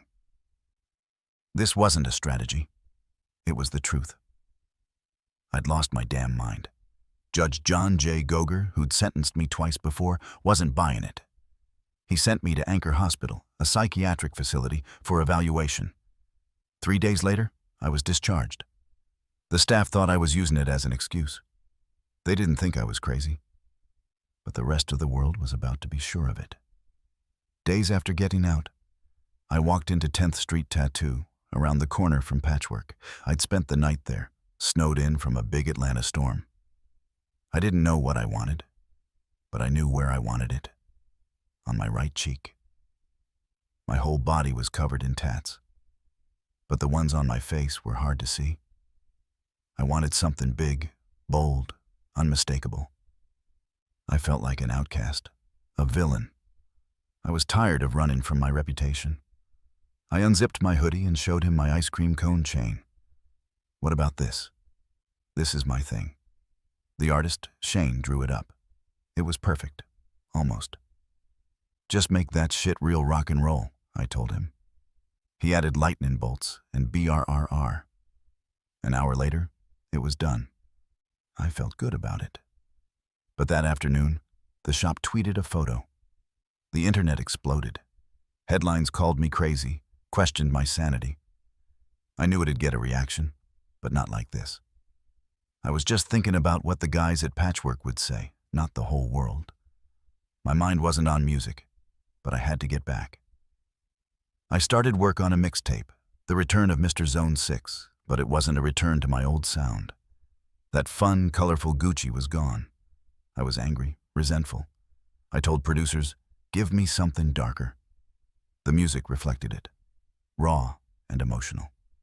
The return of Mr. Zone 6 sold 22,000 copies its first week with no promotion. It was a step in the right direction.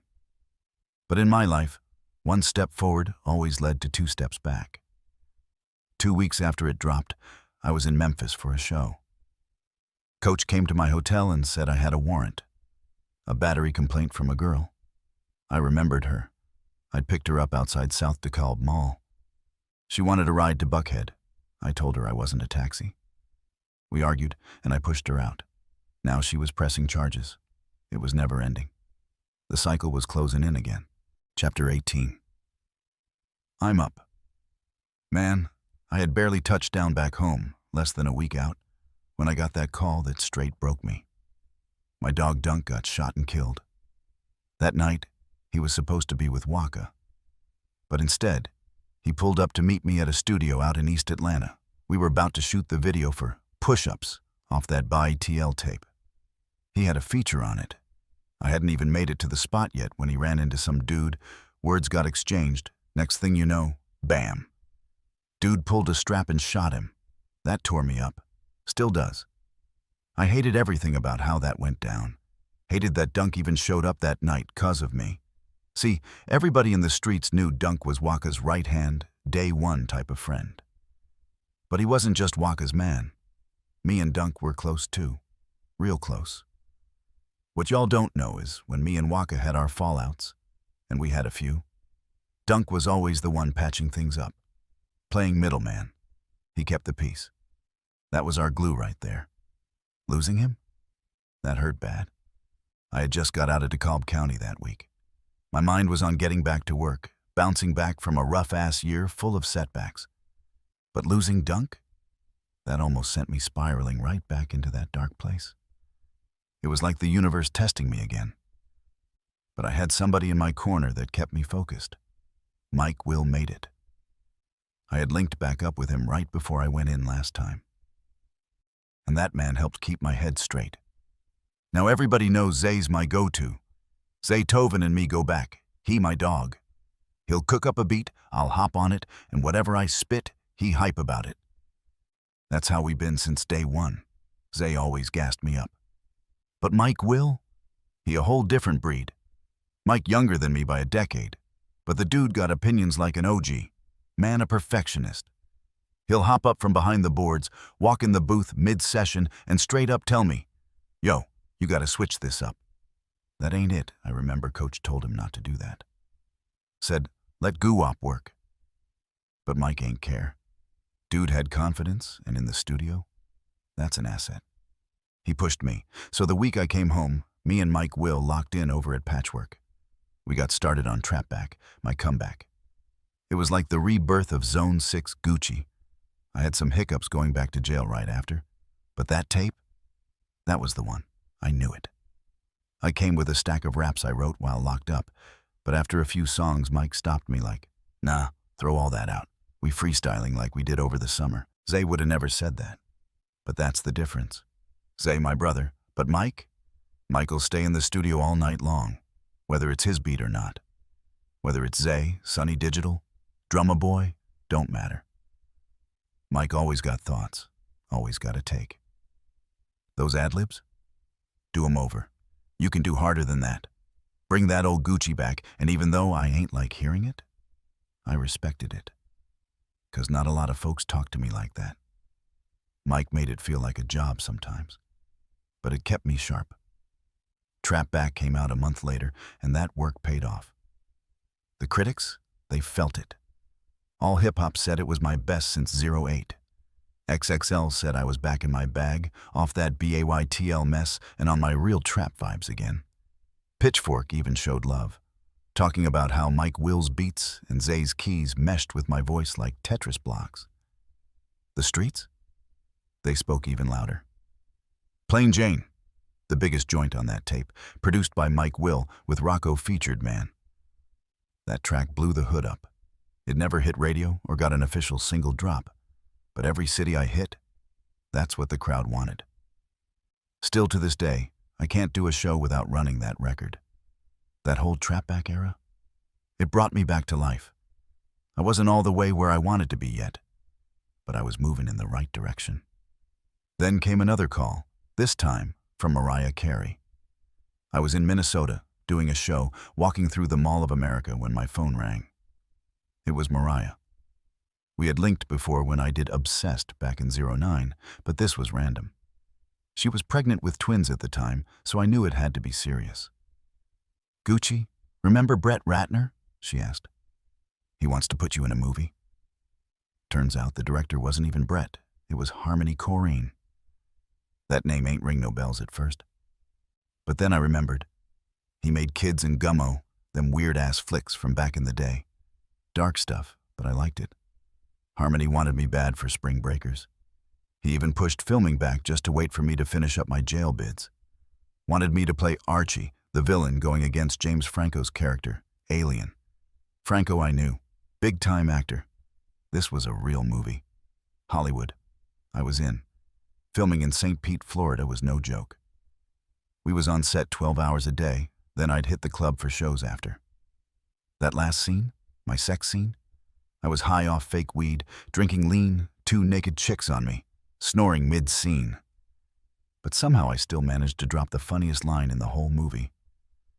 "I feel like you playing Mozart on my dick," even though I was gone off the cush the whole time.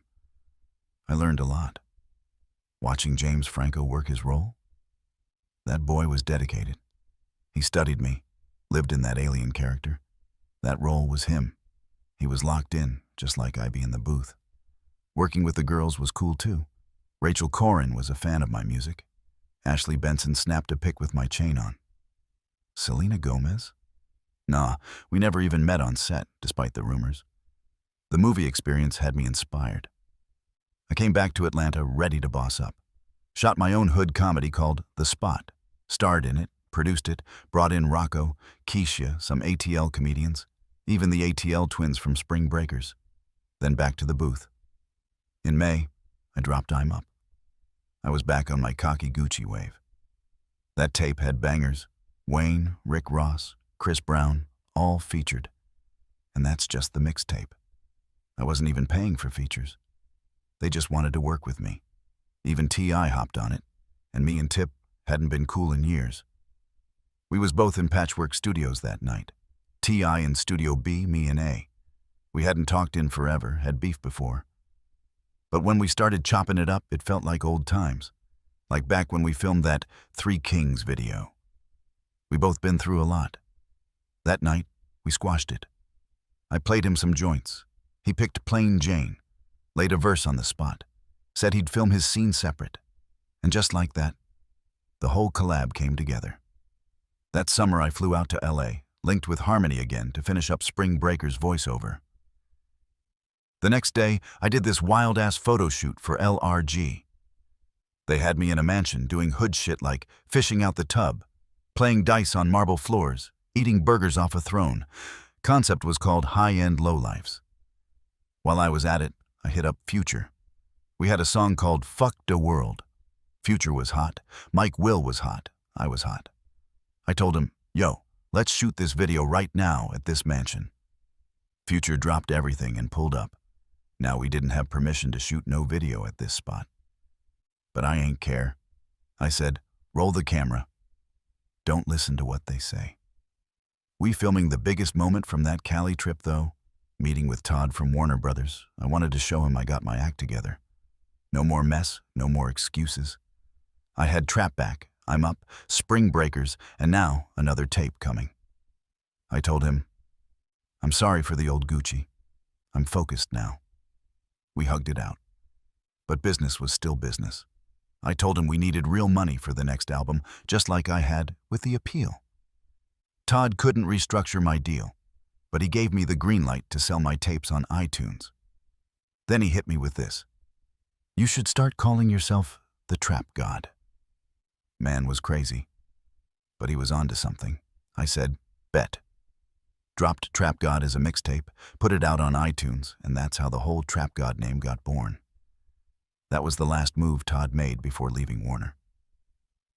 A month later, Warner folded their urban music department, and I got sent over to Atlantic. The same folks who played me back in '07. They didn't give me what I wanted, and I knew it was going to be the same mess all over again. So I said it. Fuck it. I didn't need him. I was on fire. I'd get my contract right later. For now, I was on strike, taking my career back in my own hands, brick by brick. Man, Patchwork used to be my second home, but that shit was draining my pockets dry. Studio fees hitting 100 racks a year. I was there every damn day, even when I wasn't recording. Once I signed Waka, I started renting out both rooms just to keep it moving. But that meter, always ticking. I spent a fortune just smoking gas and sipping lean in that bitch. So when I went on strike with the label and they stopped paying the bills, I said, fuck it. I'm building my own spot. Found a location in East Atlanta and turned it into the Brick Factory, named after one of my old favorite studios in Miami. Yeah, I knew that's where Dunk got killed, so it wasn't an easy call. But I needed a fresh start. Me and my day one Beasley gutted the place and rebuilt it from scratch. New equipment, 3 top-tier recording rooms, flat-screen lounges, a gym, even a bedroom and kitchen upstairs. I dropped real money into that shit. I even bought the whip next door just to clear the lot and expand. My vision? I didn't want another regular studio. I wanted a spot where new talent could really grow. I already had a name for finding stars: Waka, OJ, Nicki, Mike Will. But now I was trying to build a whole new generation. I started hunting for young bulls who could carry 1017 forward. Young Scooter was first. I met him through Future when we worked on Free Bricks. Dude had street energy, laid-back flow, like he wasn't even trying. A year later, after Columbia blew up, I signed him straight to 1017. Then came Young Dolph. We did a verse in 11, but I slept on him at first. It wasn't till I heard his A Time to Kill tape that I realized how deep his voice cut. I hit him back and told him to pull up any time. Dolph was real, independent, self-made. We locked in. Next up, Pee Wee Longway, hustler type, Zone 3, always at the Libra. He wasn't even rapping back then. But when he started, I sent for him. I had $25,000 ready just to sign him. But Pee Wee hit me with, don't pay me, sign my young boys instead. And that's how I met Young Thug. Never heard of him before, but soon as I saw that skinny kid with tattoos on his face, I knew he had something. Signed him on the spot with the same $25,000 I had for Pee-wee. Thug was a wild one, sleeping at the studio, rapping with a mask on like Scorpion from Mortal Kombat. But the boy had voices, flows, energy. I knew he was a future star. Then one day at Zay's crib, he showed me a music video from this trio called Migos. The track was Bando. I was like, these dudes got something. Got their number off YouTube and told them pull up. Quavo and Takeoff came through, Offset was locked up. I gave them gold chains off my neck, $15K each, and told Offset on the jail phone his cut was waiting. We laughed later when they threw their fake chains in the trash. That squad was solid. Scooter, Thug, Pee-wee, Migos. I almost signed Bankroll Fresh too, but it fell apart because of his folks. Brick Factory became a madhouse. 30 people in there, 24/7. Thug recording one room, C4 cooking in another, Metro upstairs, Migos downstairs. Even artists who weren't officially signed dropped tapes with me. Meanwhile, I tried patching things up with Keisha. Took her to the Spring Breakers premiere, played it cool with the lean, just colored my cup. We was vibing again. But back home, Waka started acting up. Pulling up to the studio without permission, stealing files. I told him not to come back. Then came the tweets. Shit got ugly. Both of us aired it out online. Not long after, I turned myself in for a case from a champagne bottle incident. Judge wasn't trying to hear it. Denied bond. I paid $75K and still got transferred for violating probation. Migos blew up off Versace, Thug was catching steam, Scooter had label trouble, and Waka was drifting away. Atlantic still had him tied up, and I didn't even have contact with them no more. But even while locked down again, Quavo hit me with the realest line. Gucci, we'd never do that. We loyal to you. I knew damn well what was up. But I also knew it wasn't the right time to be repping 1017. I was locked up, no release date in sight, and all these artists? They saw that as their cue to bounce. Most of these dudes was broke when I met them, so I couldn't even be mad they tried to level up. But it still hit hard, 'cause I had poured real bread into these cats, invested time, energy, gave them game. Now they was acting like they ain't owe me shit. That part? That had to be handled. Just not yet. Soon as I beat the odds and got out of DeKalb County Jail, 3 weeks post-arrest, I didn't hit nobody up. Nah. I had Trap House 3 ready to go, and I decided to push the release earlier, drop it before Memorial Day weekend. Perfect timing for the streets and the summer crowd. To me, Trap House 3 was my full circle moment. My comeback. Felt like I was picking up where I left off back in 2011, fresh out of jail, locked in with Mike Will. The tape? Straight pressure. One of the hardest I'd done in years. I knew if I could get folks bumping this on the way to Miami, Puerto Rico, or Myrtle Beach for Black Bike Week, I'd own the soundtrack of the summer. The sooner they heard it, the sooner they'd stop talking about that Harlem Nights mess. Or the drama with Waka. When I got released, I had to wear an ankle monitor, and unless I was moving for work, I was under house arrest. So I finessed it. Put the studio down as my residence. That way I could still be in the lab and record. Made sense at the time. But what I didn't know, that move would backfire hard. See, the brick factory had changed. It wasn't the creative hub it used to be. It turned into a hangout spot. People posted up doing everything but music. The few artists I actually worked with. They was outnumbered by crews, homeboys, folks from the block. Whole squads was in there, making it they base.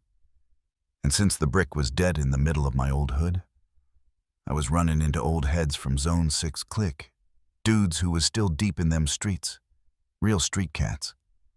It wasn't long before their beefs, their drama, started spilling into my space. I couldn't leave. That was the problem. My old engineer, Corey Anders, had the luxury to dip when shit got tense. He started falling back, didn't want to be near no foolishness. Corey was professional, real solid. But he didn't want to be caught in the middle of that street tension. That's when I brought in Sean Payne, a young intern from Patchwork. Dude was hungry, and more importantly, he could move how I needed. Back at Patchwork, Sean used to hold it down for me and the crew. He'd roll up while I was in the booth, run out to grab Swishers or Faygo for the lean. I already knew he was built for the brick factory. And Sean? He ain't mind being around wild shit. Which was good, 'cause Shike was about to get real wild. Chapter 20. Nightmare on Moreland Trap House. 3 had just dropped, and folks were feeling it.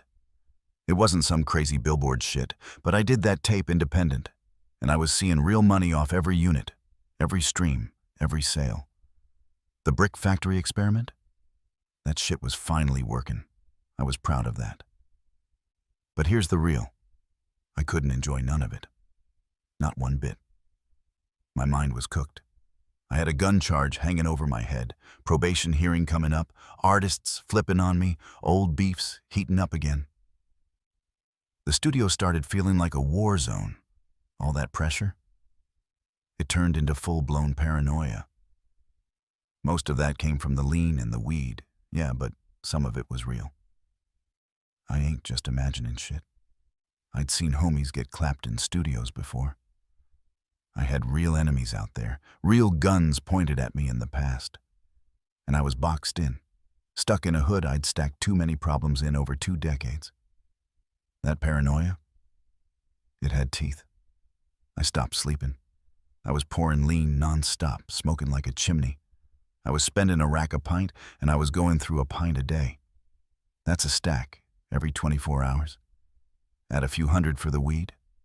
I was blowing an ounce a day, too. That's just the basics. Then came the perks, the Xans, the Molly, whatever I could get my hands on. I needed that shit. Not for fun, just to keep my head from exploding. Even when I did sleep, it wasn't rest. I'd be nodding off mid-session, drooling, falling out my chair, then pop back up and throw up from taking too much. I could feel myself spiraling. I knew I was going down again, but I couldn't stop. Then the studio got hit. Some fools broke in. I checked the tapes and saw who it was. I told them don't come round no more. But that ain't sit right with them. Now I had dudes hanging outside, no hope, nothing to lose.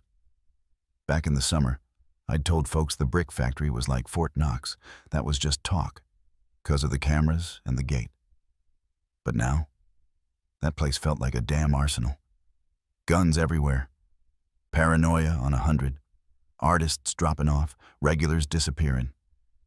Ain't nobody feel safe no more. I was still dropping heat, though.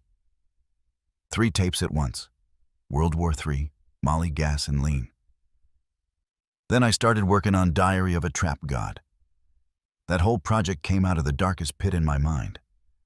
Tracks like Decapitated and Keep It Real. I was slurring so bad I could barely talk. Leaned out, locked in, mentally gone. It felt like a choice was coming. Death, or blaze out and take somebody with me. I fell out with my right-hand man. He tried to top on me. I guess it's clear we ain't homies, like I think we homies. I'm at the top, and I swear to God, it's really lonely. But I'm not coming down, no stooping down. I keep it moving. These young knocks got no respect who make music. That was me spilling my soul on Decapitated. And then I said, broke ass now, never can get used to it. And the bottom of Sun Valley don't do it like the top do it. Boulder Crest, we hear AKs more than church music. That night, I made that track. Just me and Zay in the studio. No lights except the screen glowing off Pro Tools. Dead silent. No one else in the building. Just that eerie quiet before the storm. Diary of a Trap. God wasn't no regular tape. That shit ran deep. It needed to be an album. I wanted a new deal, wanted the label to get behind it. Wanted Waka's contract bought out too. My lawyer got at Atlantic. They came back with some offer I wasn't feeling. So I marked it up, sent it back. They hit me with a take it or leave it. Next day, I hopped on Twitter like a bomb. Told Craig and Julie straight up to suck my dick. That was the end of negotiations. Gucci Mane is no longer on Atlantic Records. Fader. I was letting off shots on Twitter all week, airing out everybody. New drama, old beef, label issues, didn't matter. I was toxic and didn't care.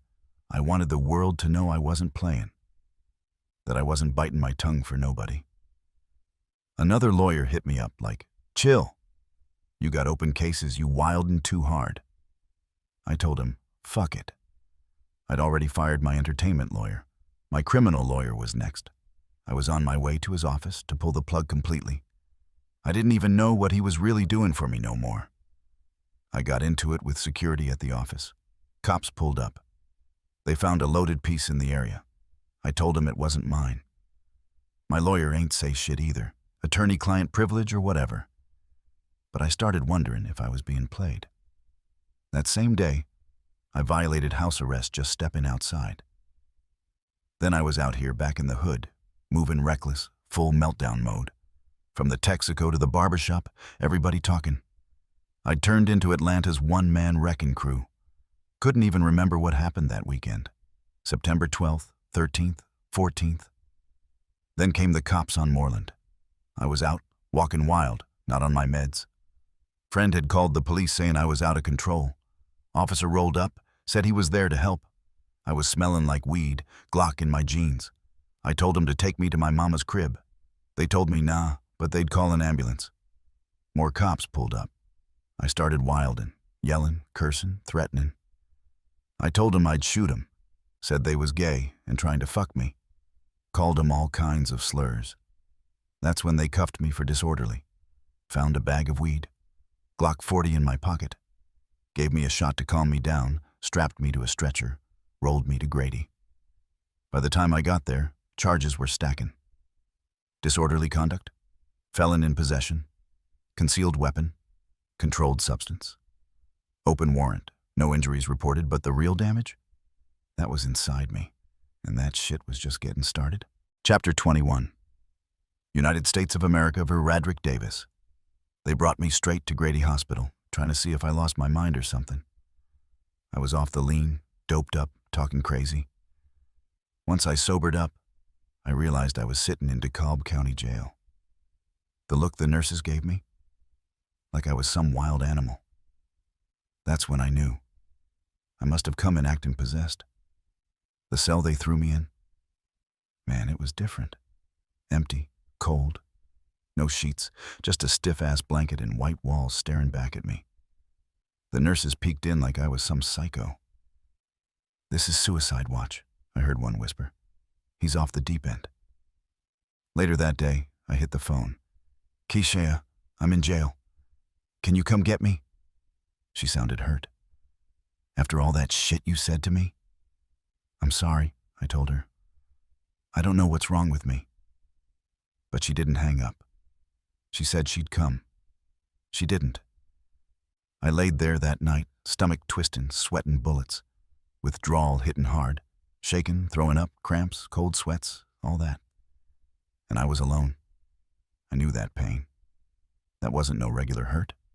That was dope sickness. Sitting on the toilet, body trembling, I remembered that long-ass ride from Miami to Fulton County in chains back in 2005. 2 days on a bus, no sleep, no peace. But I made it through then, and I told myself I'd get through this too. My body was going to war, but my mind, it stayed sharp. I reminded myself, lean couldn't break me, jail couldn't break me. I was the only one who could break me. I opened my eyes, took another deep breath, and survived another round. By the next morning, I was still in the pit of withdrawal, angry, restless, drenched in sweat. I started writing. Wrote some of the realest shit I'd penned in a minute.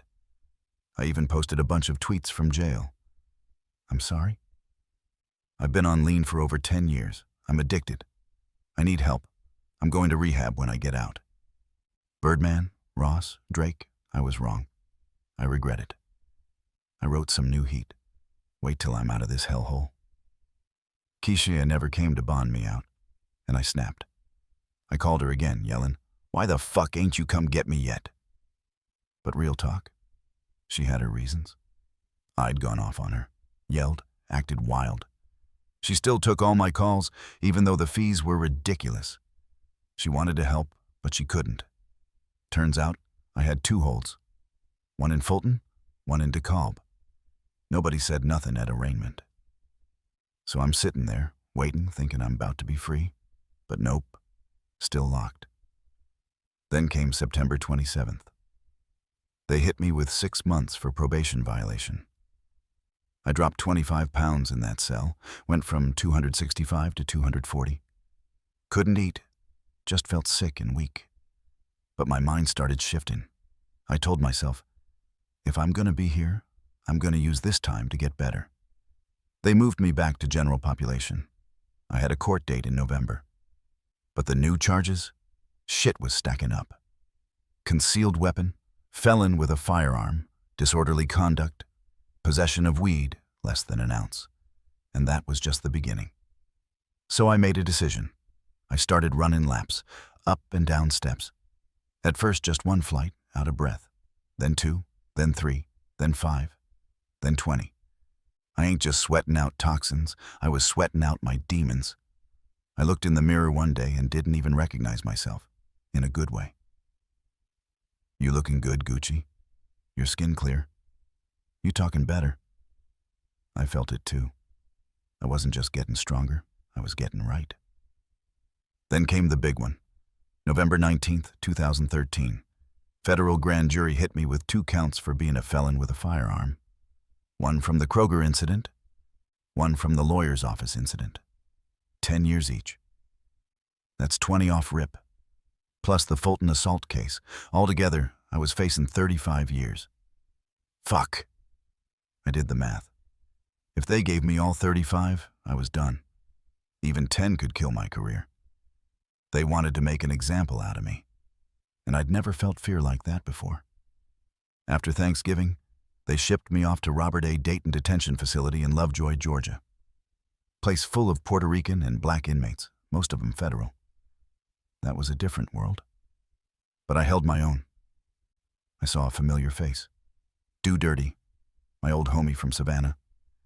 He was in there on a 20-year conspiracy bid. DEA had caught him on wiretaps. But soon I heard whispers. Do Dirty's a rat. He'd snitched after he got caught slipping.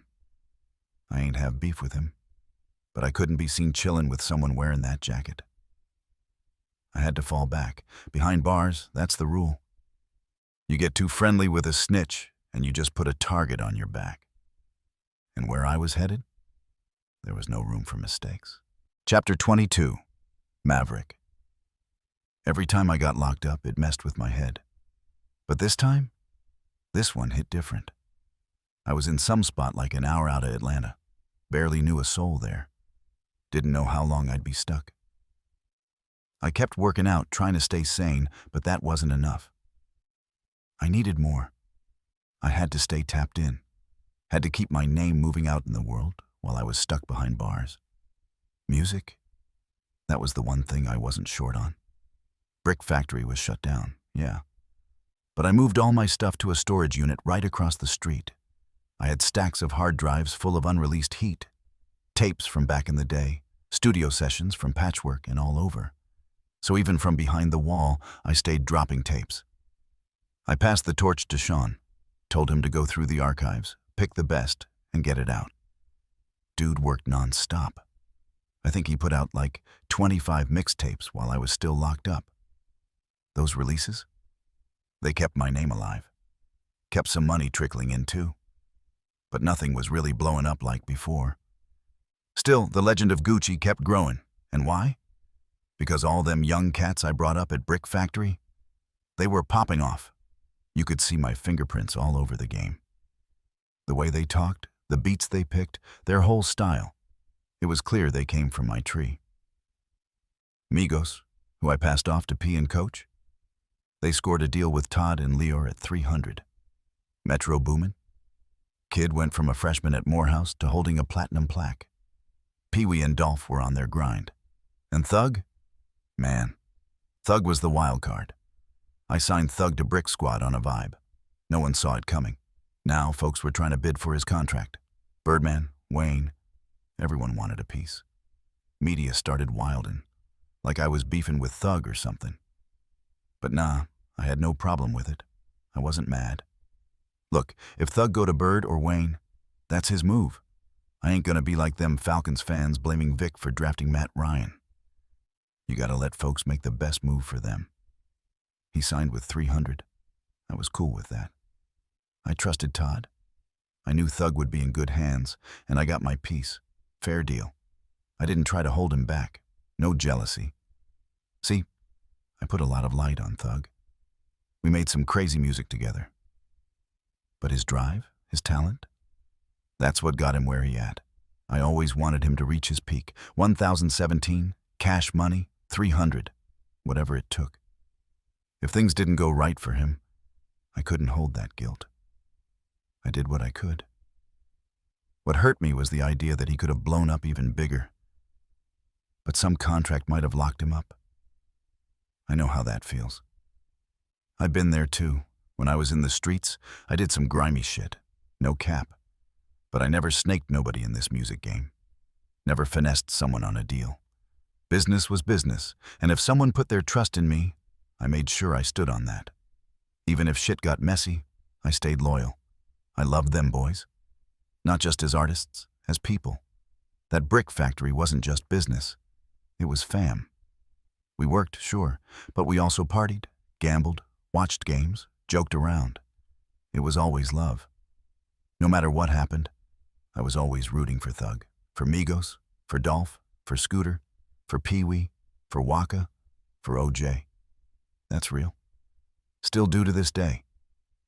Even if my role was just to help them catch fire and then let them fly off and do their own thing, I'm proud of that. That ain't a bad lane to be in. And while I was stuck in the feds, waiting on my cases, I started hearing about the next wave.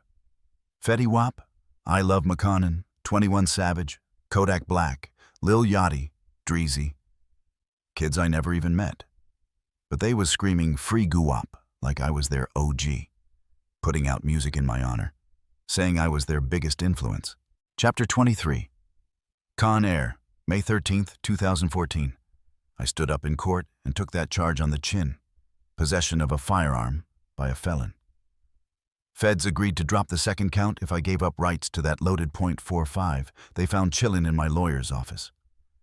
I ain't even blink. Let 'em keep the strap, keep the bullets, keep it all. I just needed this mess off my back. But yo, that plea deal hit hard. After months of my lawyers going back and forth with the U.S. attorney, we landed on 39 months.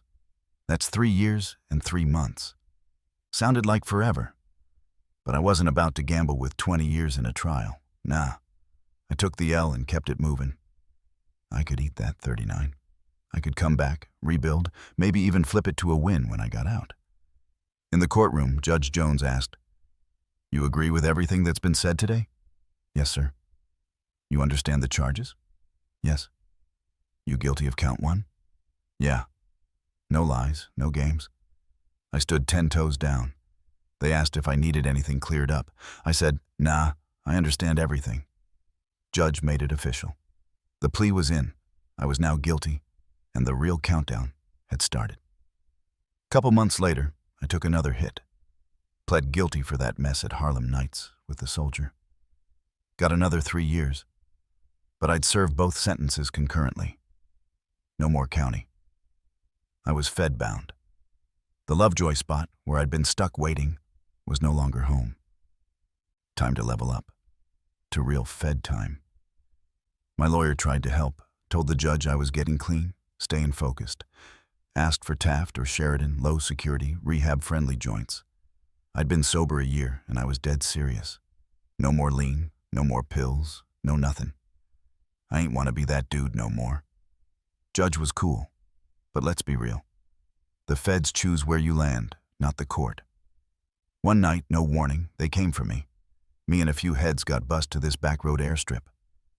There was a plane waiting, feds with shotguns surrounding the joint. We got stripped, searched, chained at the belly, and marched up like cattle. Already a plane full of inmates inside. That was Con Air, real-life version. No movie script. We landed in Oklahoma City at the FTC, a federal holdover. That's where they drop you before sending you to your final joint. First thing they did, solitary. Second night in, I woke up to the room shaking. Earthquake. First one I ever felt, and I ain't gonna lie, it rattled me deep. That shit felt like prison itself was breathing, stomping all over the damn place. 2 weeks later, I was back on a bus, 5 hours north. New spot, Leavenworth, Kansas. Another pit stop, final destination, USP Terre Haute. But they had a tuberculosis outbreak, so I had to wait it out. Kansas was lockdown mode. I sat there a month and a half till quarantine lifted. Then they shipped me to Bumblefuck, Indiana, my new home. Terre Haute was a whole other beast. This wasn't Lovejoy. This wasn't Leavenworth. This was maximum security, and it had a vibe like death walked the halls. Violence wasn't an incident. It was the air you breathed. Blood in the steel, ghosts in the walls. I was surrounded by lifers, death row cats, MS-13, Crips, Bloods, mob bosses, even terrorists. Boston Bomber came through a few months after me. They called this place Guantanamo North. You mess up, you end up here. I sat there thinking, I ain't supposed to be here. But it was too late for regrets. They treated me like a name that mattered. There was buzz about me pulling up. Celebs in population ain't common. So I had to shut that down early. Told everybody, I ain't here for no clout. I'm here to do my time, protect mine, and bounce. This place wasn't for wolves and sheep. It was all wolves. Every day was survival. You could be Gucci, you could be Al Capone, didn't matter. They'd stab you all the same. At night, I laid in my bunk hearing dudes sharpening shanks, real quiet, steel on stone. All I could do was pray. Please, God, don't let them be for me. Chapter 24. El Chapo's Escape. Prison ain't nothing but time, so I made it count. Got on my grind, stayed in the gym, hit them workout classes, then made my own routine. I dropped almost 80 pounds. Keisha kept my books full so I could eat better than that bullshit slop they served in there.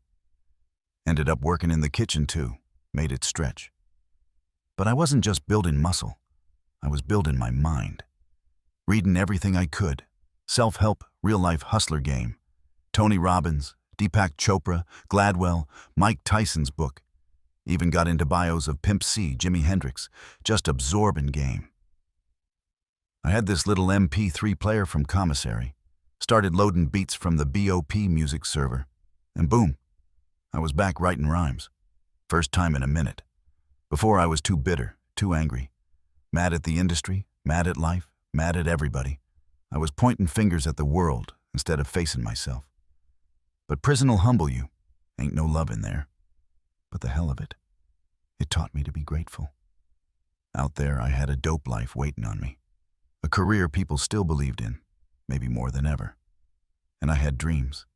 Platinum records, world tours, acting in movies, my own brand, my own label. I wanted to be like Berry Gordy, but trap. All that? Still possible. Still mine if I wanted it. Keisha. That was my first real ride or die. She held me down through it all, made it clear she was more than just a trophy. That was my partner, my equal. I owed her that loyalty back. And bam, my lil man, my son. He came to see me in Lovejoy once. That broke me. Glass between us, talking on a phone, him too young to understand why he couldn't hug his pops. But he knew it wasn't right. I can't get taken from them again. What's the point of money, of fame, if I can't be there?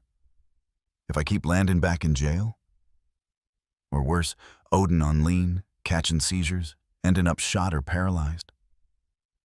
I can't put myself through that shit again. Out there, shit was wild. Rappers overdosing left and right, bankroll fresh, chinks drugs, dough B. Real talent getting snatched too soon. Beasley, who helped set up my studio, got gunned down in front of her kids. That shook me. Unlike a lot of dudes in here, I was getting one more shot. And I wasn't going to fumble it. This was my final chance.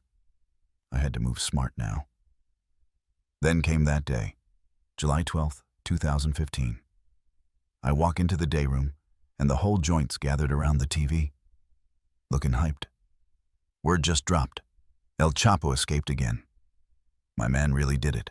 Crawled through a mile-long tunnel right under the prison, hopped on a dirt bike and vanished. Like a damn magician. I was lit. Chapo was my dude. I'd even done a tribute track to him years before. Always been into narco legends. Chapo, Escobar, Griselda, the Felix brothers.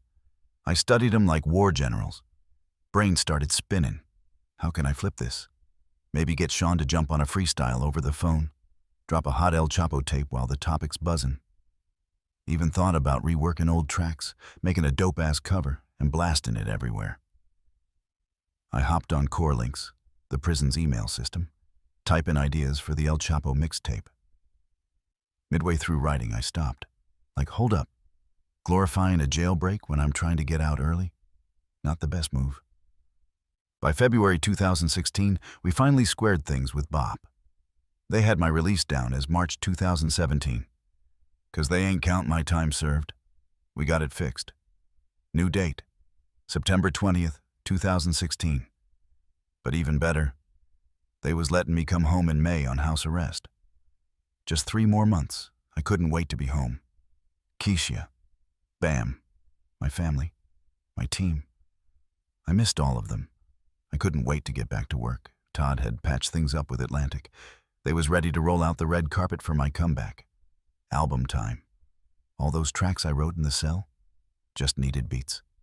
I hit Zay and Mike Will. Told them I needed them soon as I touched down. They was with it. New York Times wanted an interview. Fader and XXL wanted me on the cover. Supreme wanted me for their final drop. Harmony wanted to shoot the video. And yeah, my memoir? Almost done. Even had book deals coming in. Shit was aligning. And I wanted to prove everybody wrong, all the folks who counted me out. This wasn't just about survival. It was about redemption. Pops always told me, if you keep looking back, you gon' trip going forward. He was right. Took 3 years to reflect on all the pain, the lessons, the growth. I had to stop replaying my losses and start walking forward. If you keep looking back, you gon' trip going forward. And now, I'm turning the page, starting a new chapter. But I still look back sometimes, just for a second. 'Cause damn, it really is one hell of a story. Thanks for riding with us through this story. If this hit you, drop a like, share it with someone who needs to hear it, and don't forget to subscribe for more real stories straight from the heart of the game. This ain't the end. It's just the next chapter. Stay real. Stay focused. See you in the next one.